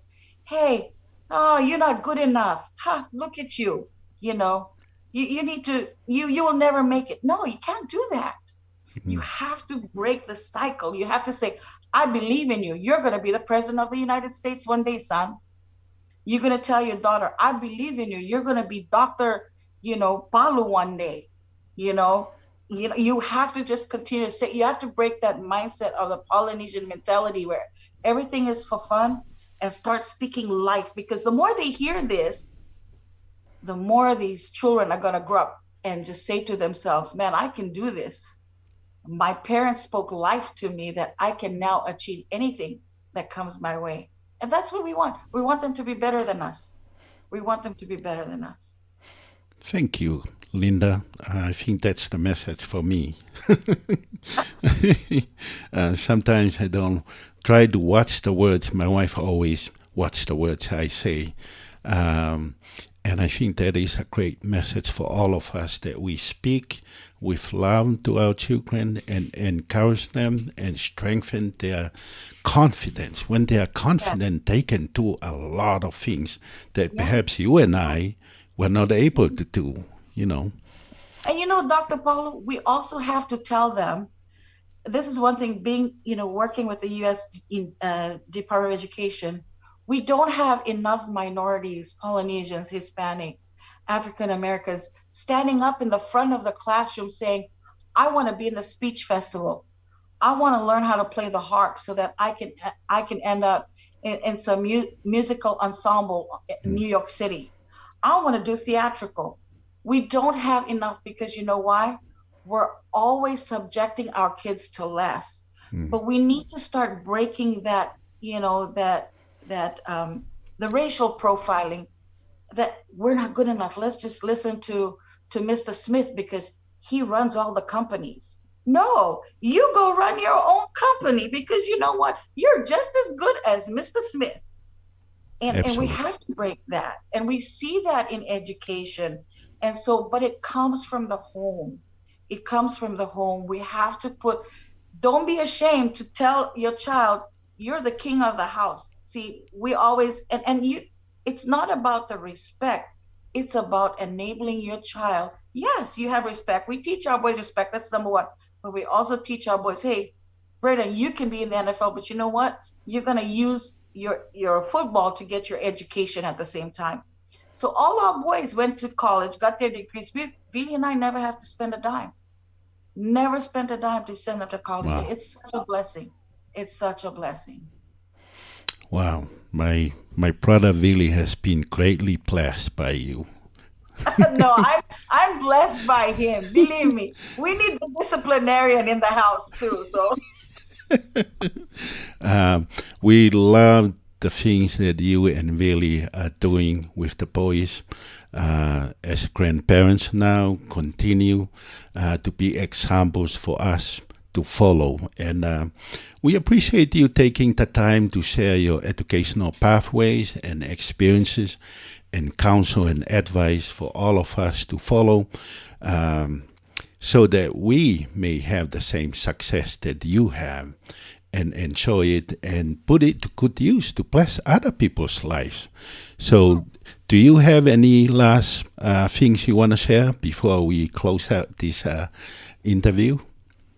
yes, I just want to say that the American dream is true. There's no excuse to achieving what you want to achieve in the United States of America. The American dream provides a way for us to get out of poverty and to break the poverty cycle. So why not? Why not? Let's do it now. Yeah. Thank you, Linda Fehelko. We appreciate and we love you. And say hello to Vili and the P-Man. Dr. Paulo.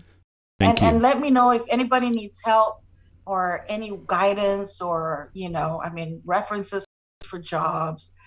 Please let me know. I'll message you my phone number and you can, I always want to help our Polynesian people get better. So I'm here. I'm here for you all. Thank you, Linda. Good night. Good night. Aloha. Yeah, thank you. Malo Alpito. Thank you. Yeah, Ofatu. malo. Ofat kamoa.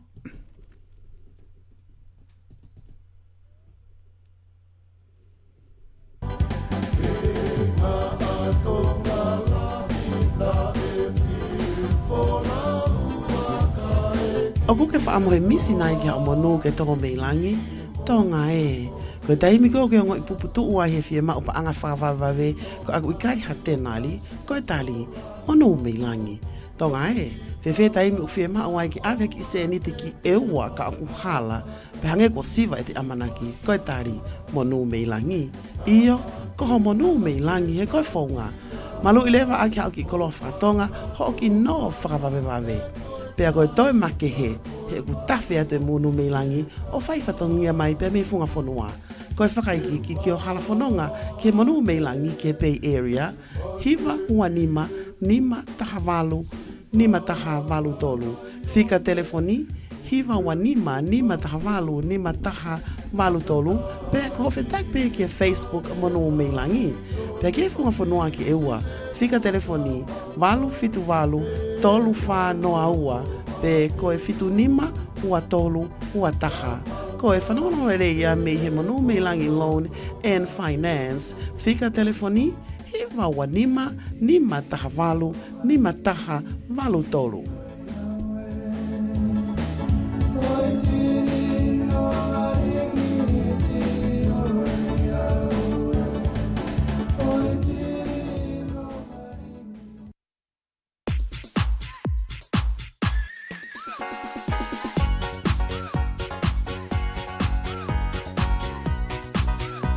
Tulau mawhetungingila o whanga ino muka, mapatonga mawhakaunanga moi otu momoa. Ko ha ofa tu unga ahange ko tala e folfola, mui fui vahe e ngalo nai heha. Ai tangi me hea te moi whakaanaua, hono folaua a o seni mono ngā hea haa. Ikai ha utu e hakea, tulau he viviku hono whakahifo mono whakaheka, pia lawi kuonga e maungangana ki tahi moi uta. Ai suingi he mai a, lifi e ka e ngā he puha wha angauta, li ake whanau hange ha mea noa. Pea kofu e kautole ke le ka he whala hange ha pekia, etc. Pea ka ala tā maki mo popo uli anatula. Ai tangi, te mau fefe, he koloto tahi pe he moana vavale. Wafu. Ko e ahonia mono ngahi o iawe, ki ha pong nonga pea mo fie maarie. Ko ha matapate ne lilingi a ngahi monu ia, ki he whangai no muka mo e otu momua. Ko ha atokoni ko e vai kau aki. Let's go, let's do it. Ot momua no muka wolf project, ua no ano fituvalu, ano valtol fituvalu.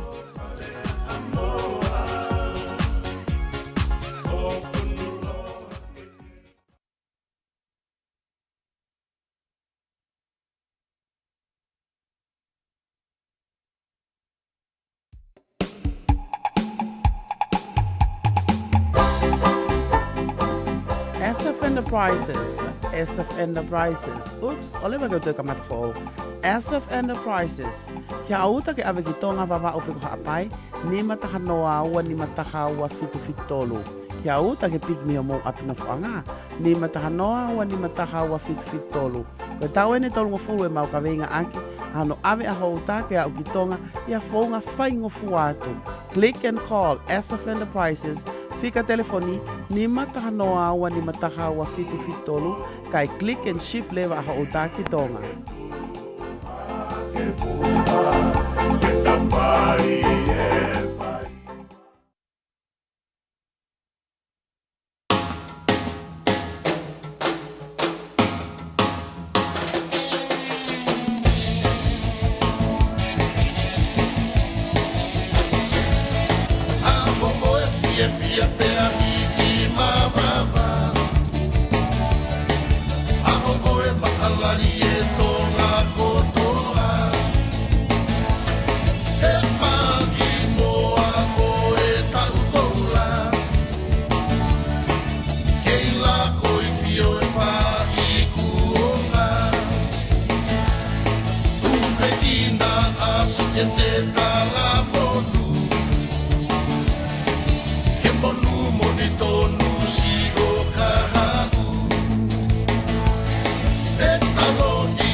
Whamalo ho ke moe haamata pule mo ke tukutaimi ke mo mea mai ki he polokalama lofa talamatangi me he piwa i u Provo mini substation ko ia ai pahenga i Vake Tali Folau ko au awhapalu whahoko polokalama atu i he fiafi whakakoloa ko ini tukfo ki a whamalo ki a Dr. William i waka utakakala mo i polokalama ko ia huelo koula e whangamana mo ui ka maa whoki ai polokalama ne mo toki mea mai ki ai whaeke eke ko ia o Linda Whehoko, ko Maria o Vili Whehoko, me whoi one, pea koe ngahi lava mea a Linda, pea o aua i ki he tuunga o ku ngāu e ki he whonuani. Mohanga whātau ngai, ho eki mo haamata pūre, ko lava ai Polinisia o au ki he tumutumu o he whonuani ki he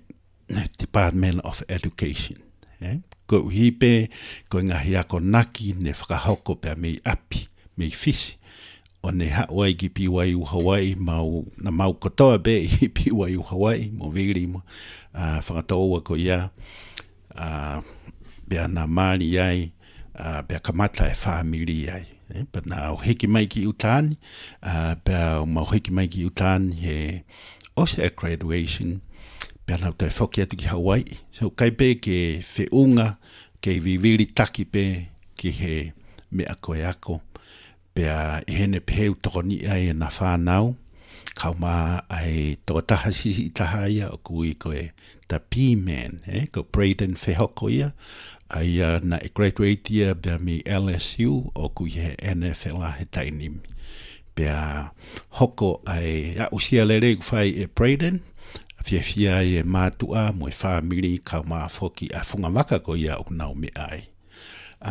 Ko ia I ho eki mo e hamata pure, tau whaosi aki ai programa e pōni ai ngahi mea ko ia ai ne lawe a rinta ke ngahi mea e ni.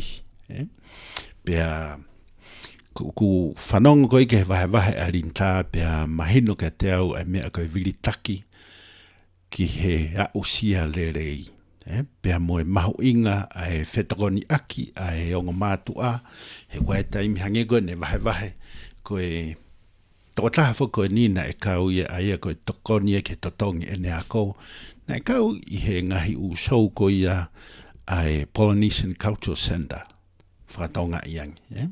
Whoki ki api he ose ako tonga I ai whanau. Haure vai hoa ke ngāwe. Te whoki me pehe fia fiho e tolu. O whai, ko ki nau tau na nau whai ko ia ai taulunga I he Polynesian Cultural Center. I he show ko ia. Mo whakatonga I koe tahani o ngai whakatata whakaofa ofa ke te tau tolu polinsia mo e tonga ke lava o vahe pia mo e tau whanau. Tau te whiga te ki nau tolu ku nau toki mari, pe koe ki nau tolu ku nau nofa mahe a kou te ki ai ke nau a usia ai mao e nau ngahi te piloma. Tau kamata I pe ai mea koe lau konga ho eki mo e haamata pure. Pera pau ke fōi ko ia he whanau mai e ku tala noa ke lau konga. He kai ke mau fōi he koe mea mahu ingain. Ko ia I ko ki mautolu ko ia text mai o eke ngai whika.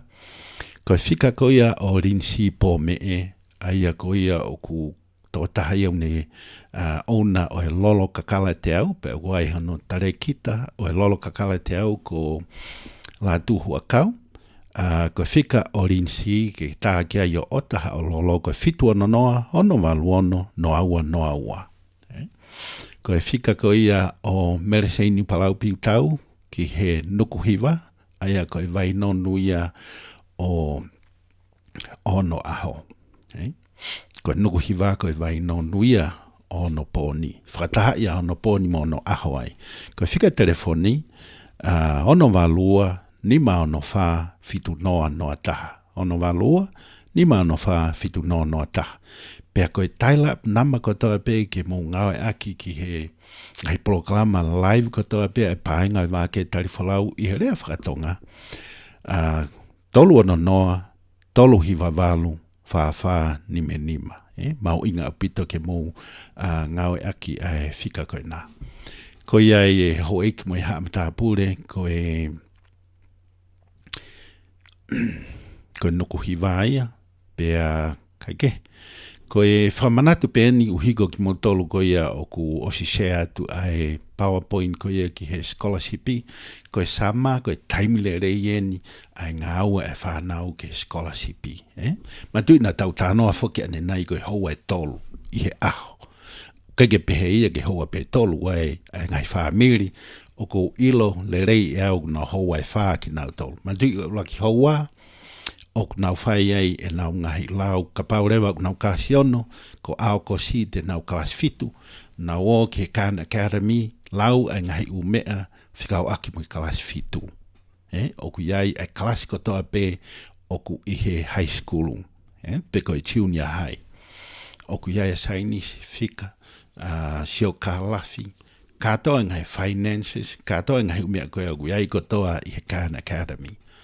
Ko e hoa rewa hono wa nau ko anga ni fotu schedule lau lewa ai ngahi tohi ko au nau sa ia no lau o ku ai foge klase ni nau sa ia nau tolu i he lau ai tohi ki he Akata Christie ko tahia ngahi utohi e taimi koe the Hardy Boys ko tahia ngahi tohi e taimi koe o a mai pe ke the Lord of the Ring ngahi utohi pe he ko ngahi tohi o fe unga mo na ure volo ko ke fe ma o ke lau ngahi tohi o ku kapa o class fitu ye a kos pe lau ke tohi ko ia mi he class hiva tu ke he ka bau o ku wa o ke ai en le volo o lau he mau inga ke lau pe he lahi ga no lau wa me ai wa kwa mi ai ho ik me ha ta pule o la ki ko mahino comprehension kono wa ko kalama te sio ke hanga fotu tu e kalama question mark ka to ngai u me ko ya fa o ko to ia I loto he ngai tohi ko uhinga tahia ngai uhinga lahi o ku mau popo ia ki mo tolu ki hokomo ke he mo toni o mo whanau ke nau lau konga I he sama. He kwange koe lau ai mātua me he paintu ua koe taimi kou nau whoki mei au ko si. O ku otomata tiki pe ai au e nau whakaukau ki he re volo koe nan mehi ai na nau iai ki mua pe tutuku e ako pe nau hiki adi ke re volo hono hoko. Kai gege lava ia ka pau kai ke whai halau konga. He te kai ki tau au tau tolu ki he whai ngā sophistication ko ia, ke te to'o pe hatohi o sio ki ai pe hau ko toa mea ko ia ki atamai. Mahalo ko e māmakaha uia.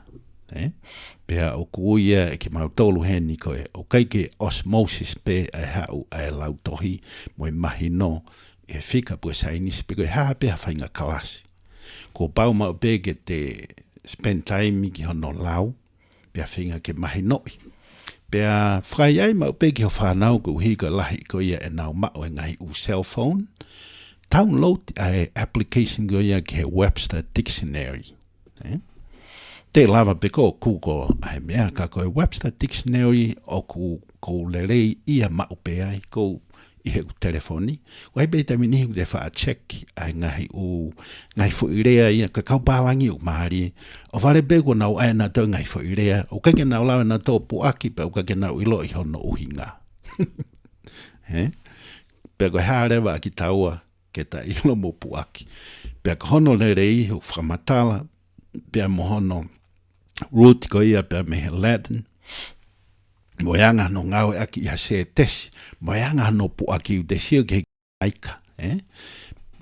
Peko ki speaker ko e te presby ai ku pu aki mai rewe fu irea. Ke lava ke te hongoi a hono pu aki. Ko ngai mea re rei ho eiki mo haa mta pule. Ke lava tokoni ke tau whanau whakamoa puna. Ko scholarshipi ko no taimien. Tānaki ai ngai u information ko ia I he scholarshipi. Ka pau ke whie mau ha copy o e PowerPoint ko ni, lava pe ke email at ka te koe. Text mai pe te ke tā mai ke waunoa taha, tol taha noa, wha noa, ono noa. Ko no taimi to tonu e ni ke ngau I ke scholarshipi. Manatui, hange ko e lawe koe arinta, ako e na whanau, kai morea hana se niti, ko hiko le rei, ko e na whanau. Kono toko ni I ko ia e rinta, pia mono hoa viri, ai ako ko ia e whanau. Whia mau ai copy a scholarship ko ni, e lawa peo via Zoom, via training, ta e totongi e mea ko toa pehen ho e ki moe hamata pule. Ka pau ke whia mau. Via Zoom at ki ho o whanau, ki lawa peo mea ki ai mo tau go through I he PowerPoint ni. Ke nau lava apply ke scholarship. He utoko lahi ai whanau o ku nau scholarship. Ko ilo le rei, ai taha o ku ngai whohau scholarship ia me akapulu ka ko e taha ngai whohau scholarship ia ko I hui ko e le rei a ene ako. I he ngai mea peheni kai rewa ke more ha ta se niti. Pe kai ke taongo I o ku ta mawhasia I whakaukau I ai tuition. Ko ia. Pea I he scholarship I wai ngai mea mau ingai, ho eiki mo haa mta pure, mea mau inga lalahi e nima. Uloa ki, ku pau mau peke ai hatau mua. Ko hae paanga ko ia fie mau. Ke alu ko ia ke ako, pe ko e bachelor's, pe ko e master's, pe ko e PhD. Ko hono wa, ko mau mau peke kumi. Kumi, pe ke hanga o iku nai. He kai ko koe pe foki o ke apply ke scholarship. Pe waho no founga. Ko ki mo tolu ko ia ko mo osi mui i o ngau ake training ko ni. Ko e polo kalama ni, na e whakahoko ia i ho mau funga waka. Pea training ki mau tolu kamata i he wafe mani ma.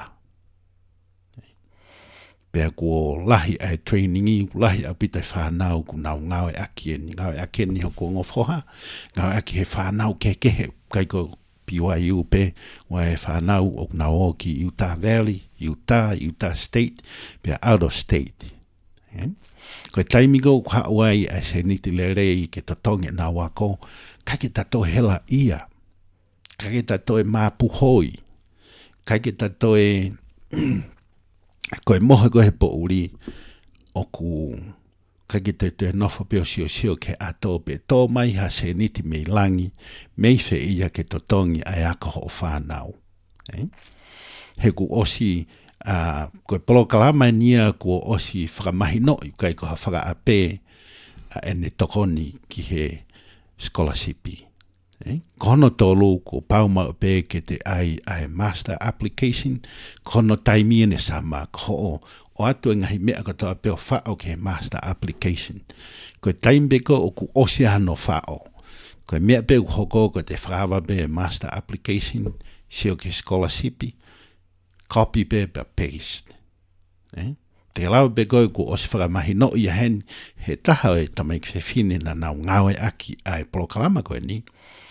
Nau lawa nau to apply ke fo scholarship e te au he fo i hou e taha.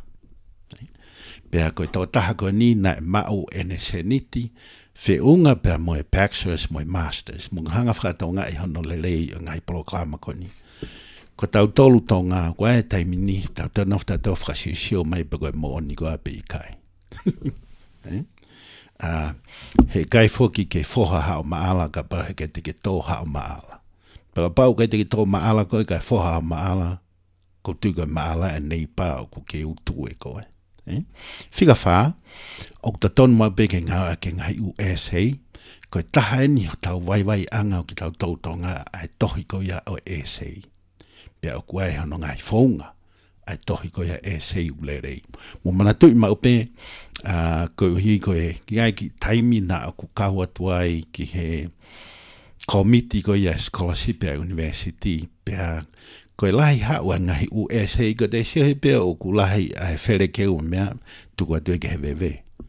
Koe hau koe USA ko o ku fo i tala noa le rei, hono kamata anga ki hono whakaiku koe o tala noa, tuku atue vai ke paelo koe e paure vai ke whakangofu atue ke ne maa scholarship. Ka pau te ke review ha scholarship e wangiau he aho koe whakatupu kovi ulu mooni. Kono uhinga ni se mau tau whitoni aki ke lava o tohi ai ngai USA. Mo manatu i ne whae ke eke atu he Tapomea Sisters, ai tō taha ko ia ko tokita Christina Thompson. Ko e tita eni o e Harvard, taha o ngai channel ko ia o Harvardi. I he mawhipo tānoa aki he ahoni, ne kei whamanatu mai pe, ka hataha ne fie mau a ene tokoni. Ke whawhetu taki mai ke te au, te o atu lewa a ene email, ke email i hanga tonu ki ai beha moho o whanau, ke lava tokoni ki ho essay. Kakai ni au mo ua, pia koe kakai ku mau e nau paanga, ka koe nau ofa koe ia te tau tolu, pe he taimi koe ia ne haua i o interview he Tapomea Sisters, une mau lewa whai ngā ongo make, mo fie tokoni. Kono uhinga ia, hono wha o mai o i kau toketā, me kau professionāri, ke nau i he ta youth hour. Pea pau ke ngau ake a he youth hour ki o whanau, me whakamongo puna, te lava pe o tala whai ke he kehe, ai kamata ke toi mahino ange, ai interview ai whanau, pea channel 8 e nau tolu, ai ngai u whehu i pe ia nau tolu, ti peni pea me he general education ka mafoki ai major pe ko emphasis ko ia ai ka professional ko o mai. Mo whatonga angia. Pea oku nau whai interview I he conversational style. Mahino ka nau tolu pea eke nau whehui. Koe hono whaka o si pea aku whi mao rewa ho eki mo haa mta pule ke ngau ake ngai u tohi whakaongo re rei. Koe tahane ngai uhinga ki tau hanga o whare I tau whanau ofa he kau whai a ko. Ofa he kau counselor, le rei ki he kau coaches, kau taki whakalo tū.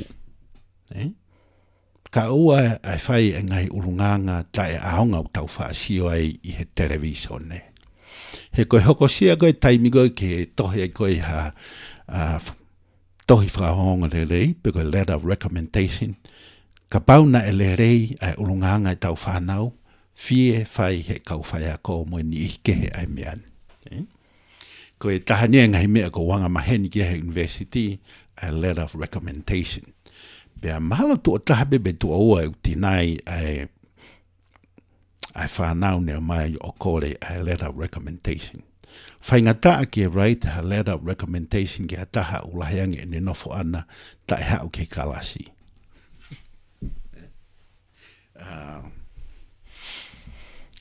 Pea I hene pehe ko lao whuke university ko ofo I abseni pe e wha pea o atu lewa ha o efa. Ko e lao ia. Pea uktua mai nau tolu ia he awha o sio whae kore pa uku sayangi pe katak whamone more kai ki ulawa tokoni atu. Uku wai e kalasia ni ihi pe sete wau noa kai ki hau ia ke kalasi. Pea ihe ku manatu merie ko e ngahi kau tamania o me hangia ke taimi ko he mau CPS a havelu pa mo tofoa. Whae a ko ia ka hiri a ngonga tu ia he ulu kuawa. Ko le bege hufanga whatapu. Pato kia ure waia I hoa whaka o sio kore haa ne tohi whaka o le rei o ki whehalaki e whainga whakau kau ko ia. Kage, ko e me are vani ko loto ke hau ke ai pe wha osi ai vahe ko ia ahoni. Ko e tapatolu ko ia o ikuna. Ko ikuna ko toa be o tapatolu. Kono ai ko ia ki he ako pe ko e sporti, pe ko e student athlete, o ku peheni lewa a ene tuu. O ku ko e parents ko ki taua ia o ku he ko e ongo mātua, pe ko e kui, pe ko e ankolo pe ko e mehikitanga une whai ko ia ai parenting. Pea ko e coach lewa I he tawha aki to hema. Pea hoko lewa ki ai kau teammate I he tawha aki to matau. Pea nofo lewa e tau whanau pe ko youth athlete I loto. Ko me anu gui ko student athlete. Pea o ku mahu ingain ho o eki mo haa mata pule o hige tau I loi. Pea ke meai ahono mahu inga. Olo aki ko o tuu ngai au totonu ke iai. O te ke hanga tuku ata pe ia ke kau coach, pe koe kau teammate, o hie te nau au na tau ke ngai whai tuu, he kai te ke loto ki ai. Pea ke whatonga I mau pe, o kunofo mau pe ai ho foha, pe ko o ofe fine I loto. Ko student athlete. Ko taini mi ulahi au pito ai ngahi u kemi ke football, kemi ki he ko swimming, kemi ki he tenisi, ko e vocal, ki he hiwa. Ka toa ngahi u kemi ko ia, unau hau ko toa pe nofo I loto. Pea I he lao ko ia ngahi lao whakatotolo, u ngawe aki e taimi go te ako e ko totoke tā. O tapatolu ma o pe nofo e mo o ni loto. Pea totonu ki tau tuu ma upe I ho tau tuu nga. Ko pea te hanga rewa o ilo ai coaching ke te ilo e kau coaches, ko hai e oku nau coaches. Fika telefoni. Tāka nau tolu telefoni tā noa le rei. O e tafulu I ki nau tolu mo kai lai. Ko uhiu ke ke vainga ho o re ka. Pea ukule rei ma upe ke te alma upe ki he practice. Ko taimi ko e ko wha alma upe ke he practice pa u whatongai. ku ho mafoha ngā oe pa ke osi ko ia mea pa matala noa. Pe a whatonga e me influence ko tawa ma upe he teammate a e tau whanau. E taimi koe una alo i ke spoti. Pe ko he toko ua pea oia, pe ko he niece, pe ko he nephew. E ngahi u whaunga pehe ni kau. Totonu ke tau ilo i ko tau tolu, o mātua, ko e kau coaches, tau ngau e whakataha. Pe tau ilo ki tau tolu, whika telefoni, ngahi contact information. Pe a kau ki ai mo e teammates, na haware u tau megu alo hang out mo teammates. Wai kau teammates he ni ihi. Katak whamore more pe ku nau kamata, pong ia e nā tolu e mea ko iwi maka. Mo ngahi u mea pehe, kai ta tonu ki e kau e tau whanau ki ai. Ko tau ilo i ko ia fo i tapatolu ko ia o i kuna. Kaulere au pito ki ho whanau. Pea ke ngau e whakataha rewa mo i coaches, ngau e whakataha pea mo i ngahi teammates, ko i uhi, ko i kahau ko ia ho whanau, pe ko i student athlete, pe ko i youth athlete. Fu mahu inga au pito en. Pea ka pau rewa te tahuanga i lo i eni pe tau ngau e whakataha. Ko i taimi ko ia o kua ua ia ki high school, ku osi ilo le rei he ki tamasi i a e wheitu o taton ki tu ai. Pea mo ngahi u expectation.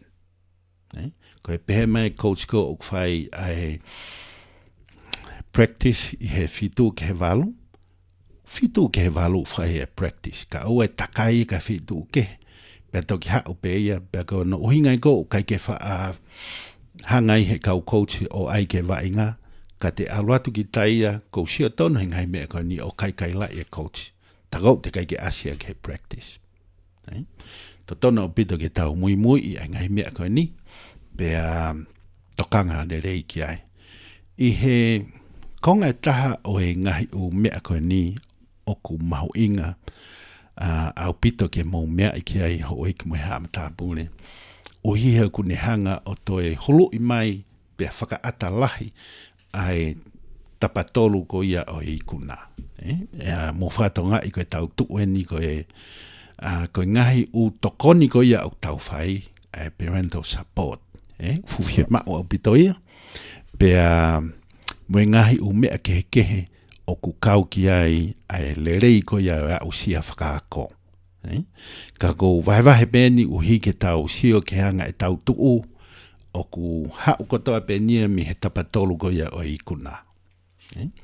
Aia ko tau tolu u tau ihe, ko tau whanau u tau ihe, o nau ihe ki nau tolu, pa tau hanga rewa whatonga e ngahi u puha kehe, pa mo ngahi u tokoni. Ko tau mua e, tau mua peta, ke lawa he tau whanau o i kuna, graduation year, pa nau lawa o wa inga spoti ko ia o nau sa ia ai. Hange ko e, ko Preyton Whehoko, hoko katoa kia e ngai umea ko ni paha wat ke tuunga maalunga ko ia o e National Football League. Pea ko ene success ko ia, whiawhia i e onga mātua, whiawhia e whamiri mo e whunga waka. Mo ki tau tolu katoa pe tonga. Ka koe uhi koe taimi, te u whakaosi a kieni, toi pe tau mini te tahataha. Koe taha ne ngai mea nau hanga whekumi ki ai, lau ai ngai u whatotolo, whikau aki mo student athlete, pe oku, hoi ha oku i kuna lere iai e whaahinga ka i kai i kuna lere iai e whaahinga. Oku iai whaahinga ena nau tau aka pulu whataha be, pe mo Preyton Whehoko. Graduate a Preyton Whehoko ia pe alu ke NFL. Kau kai ke graduate e whaahinga e kau ni, kai ke nau alu ke NFL. Kau na hoko na tolu, koe whakakina, i he whonua kau maa e ngahi kolo. Pea tolahi au pito e ngahi u mea peheni ko e ngahi whakatotolo ko ia ki he kau Polinsia ko kamata ki Asimai, Pacific Islander. Ka ko whaamu ho eiki mo haa mtāpure ke tō loto eni ki a te koe pe moau. Ko e kai peha te whanau o ku tenis, pe koe basketball, volleyball, pe koe akapulu wha Amerika. Ko whaamu ke mea i o ku iai a he fo i tau pehepe hangeha fo i maamani e tolu o ku nofo i ai. Ka paha ke tau ilo ieni, pia moe a tapatolu ko i kuna, e fuu kauia ha mea e frustrate au pito ka te tau tolu te tau pupu tuu ai, loto mamahi ai. Aia ko e whika ulaki ma upe mo whatongai, ko e students world, ko e mamania o e tau whanau. Pe oku aka pulu, pe volleyball, pe basketball. Kai ke kau heni pickleball. Te kai kia o e pickleball maha ke university. Ka koe whehu i le reia. Kai ke, koe whika ulaki pe ko tuku pe heni uhi he koe ke tau tokanga ke tau whanau. Koe whanau, koe whamiri koe ia kua o me iai, whatonga i kau ki ai pe a moe ngai u mea ke hu tuku atu heni. Kau kai ko hono o sien. Ai a koe tai meni u tau whaapehe tau tolu.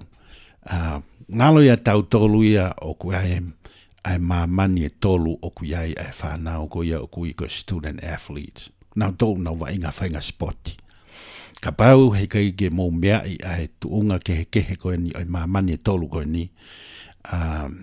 He kai ke whaaola le rei. Ai a koe whika ola ki toko ni i ai whanau ki ngai u mea whakaako. Ai au koe whanau koe ni hau me whaari, pia koe whaamiri koe ni o kwhai ai ngai tokoni. Koe ai koe raki mamani tau pego mamani u ia koe students world, koe mamani hono ua o koe universities world. Koe university ia, he o ku timan au pita university, whika ulaki kua pau ke meet, pe sapas ma o pe ai ka pau ko e 2.0. Ko pau ke meet e 2.0 laki kono wa. Ko pau ke alma o pe ke practice ko toa pe. Kono tolu wa ngai lao ai NCAA ko pau ke tauhi. Pe o te ke hanga o mau ia. Ui he kaukovi kia te koe, kaukovi ke university, kaukovi ke pro kalama. Pea koe koe university o whai ki ai vai pia moe hoa whikau aki moe expectation na university ho kehe mau pe expectation na university me he kolisi koia college koia o ke kapau koe biology koe college of biology o ku expectation kehe ki nau tolu pe wai ngai university ni ke apply ki he university tari koe pau ke toi apply koe ki he college of biology. Ai au koe scholarship ai kolisi, to iai university, to iai scholarship ai College of Biology. Mo hanga whatonga e ngia. Pea, o ki ai rewa mo expectation ai whai ako. Pea koe alu niha taimi o kai ke loko lahi ai taimi o whai ako. Ngau ake kau whai ako ai mea o kui ko teacher's assistant. Ko nau tolo, nau hen tolo ai me ai nofo ki he quizzes pe mai te whamatala ngai u mea. Whai e ngau e ko ia hata o hongo full tupu. Pea ilo le rei e ngai ngau e ko ia. Ai ako expectation ai university, expectation ai kolisi, College of Biology, expectation ai whai ako. Pea ko e konga wha o si ai athletes world. Ko pau ke wai ene hoa kai, pau ke mohe le rei, wai pia moi ngai u training, ngai u whakataha, wai ngai u film review, katoa ngai u mea koe o kuiai. Pia kono whakakatoa i ko ia ko uhi koe taimi, oe students world, university world, mo athletes world, aia koe fo i mamani ke he tolu, koe mea nau ka inga tatau ai, o ko ia koe grade point average, ko GPA ia. Mo hanga whakatonga i, uhi ko he taimi koe na hoko ai ko tokon tare ki tā. Te whakafohua ha toko nima ki he ono, o ta mai ki Polinisia. Na e dismiss nau tolu, kaike nau hanga nau tolu, mohe pe nau tolu whakawhiwhi maari e. Ai ka ulaki. Ko e whika ua, kai ke nau mite u expectation e university. Whika tolu o ku nau taimi ko whaia practice pa nau puke ki nau tō. Aia ko e grade point average o ku nehanga rewa o whakangofua i ai whanau ke nofo le rei i he students world pako e mamani ko ia o e whanau. Nofo le rei i he university world pako e mamani ko ia o e university. He uia i e polo kalama. Pea ko hono whakao si pea nofo le rei rewa i he athletes world. He uku kehe ai ngahi umea ka uku nau tatau. Pea ka pau rewa e mui ho whanau ki ngahi umea koe ni e le rei e nau whainga whakaako. Le rei e nau whainga whakaspoti. Ko ne momeniti pe e ne tō a GPA mi he ua poi noa ki lalo, kai rewa ke ne loko lava e ulaki ua mo e tōlu. O au bega time e tūri lewa he university e whanau peheni. Kono uhinga ene o tautaunu ki tau iloi o ku ko whanau ko ia o ku nau akapulu, tau pehe nau akapulu. Fo i mamani e tolu u nau si whainga ke le rei e whika ulaki, le rei e whika ua, le rei e whika tolu. Pea koe nau whainga e nofo i he grade point average. Kai toki whai hato e whakaiki ange anai ki he anga ko ia o e tuu mo e whetu taki ko ia ulaki ua mo e tolu.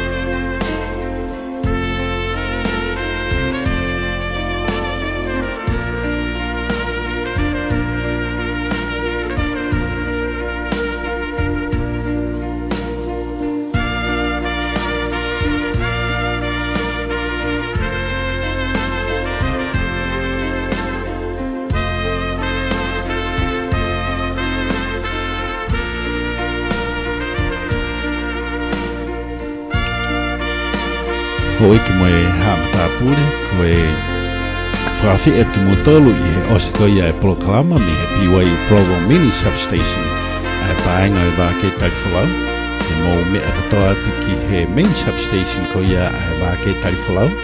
Ia me San Francisco, California, tai tari mai mea ia Sonto Alau Makahiri, Emily Tofu Makahiri, mohani kehe te nau whai e ka proklama whaafofa maki motolu. Pea kahiri ia, e whoke rewa e programa live ki he substation ko ia i Honolulu, Hawaii, ai au ki ai maupe a siwakiri vai, kau mawhoki ai hoa. Pea mo remik mahi mohani kehe te nau whahoko ha programa maki motoro. Pea e waweni mai pe ai taimi, e whoke at rewa e programa, o se programa Hawaii, ki substation ko ia i Nuku'alofa Tonga. Pea te nau whahoko e programa live, pea koe ne osi ko ia, koe kakato ia, e hoa wafa, e whahoko programa live, pea ne he paenga e Vake Tali Folau, Global Media Network maki motoro. Pea toi whoki mai rewa o Kamataheni i California, ka mawhoki a Texas, pea mai nahi o substation kehe, e whai humau nahi whoto Indiana, pea maki motoro, nge ko ia ko e taumua whaamuki ai mere hifo, Sonto Alau Makahiri, ke connect a ki tautolu ai tonga mo porinsia whakamamani lahi, pea whai hamau ngai whatunia ke toni i ki mautolu, pea whakahaunga ia ke teki mautolu homo mea mai ke whaenga e Vake Tali Folau.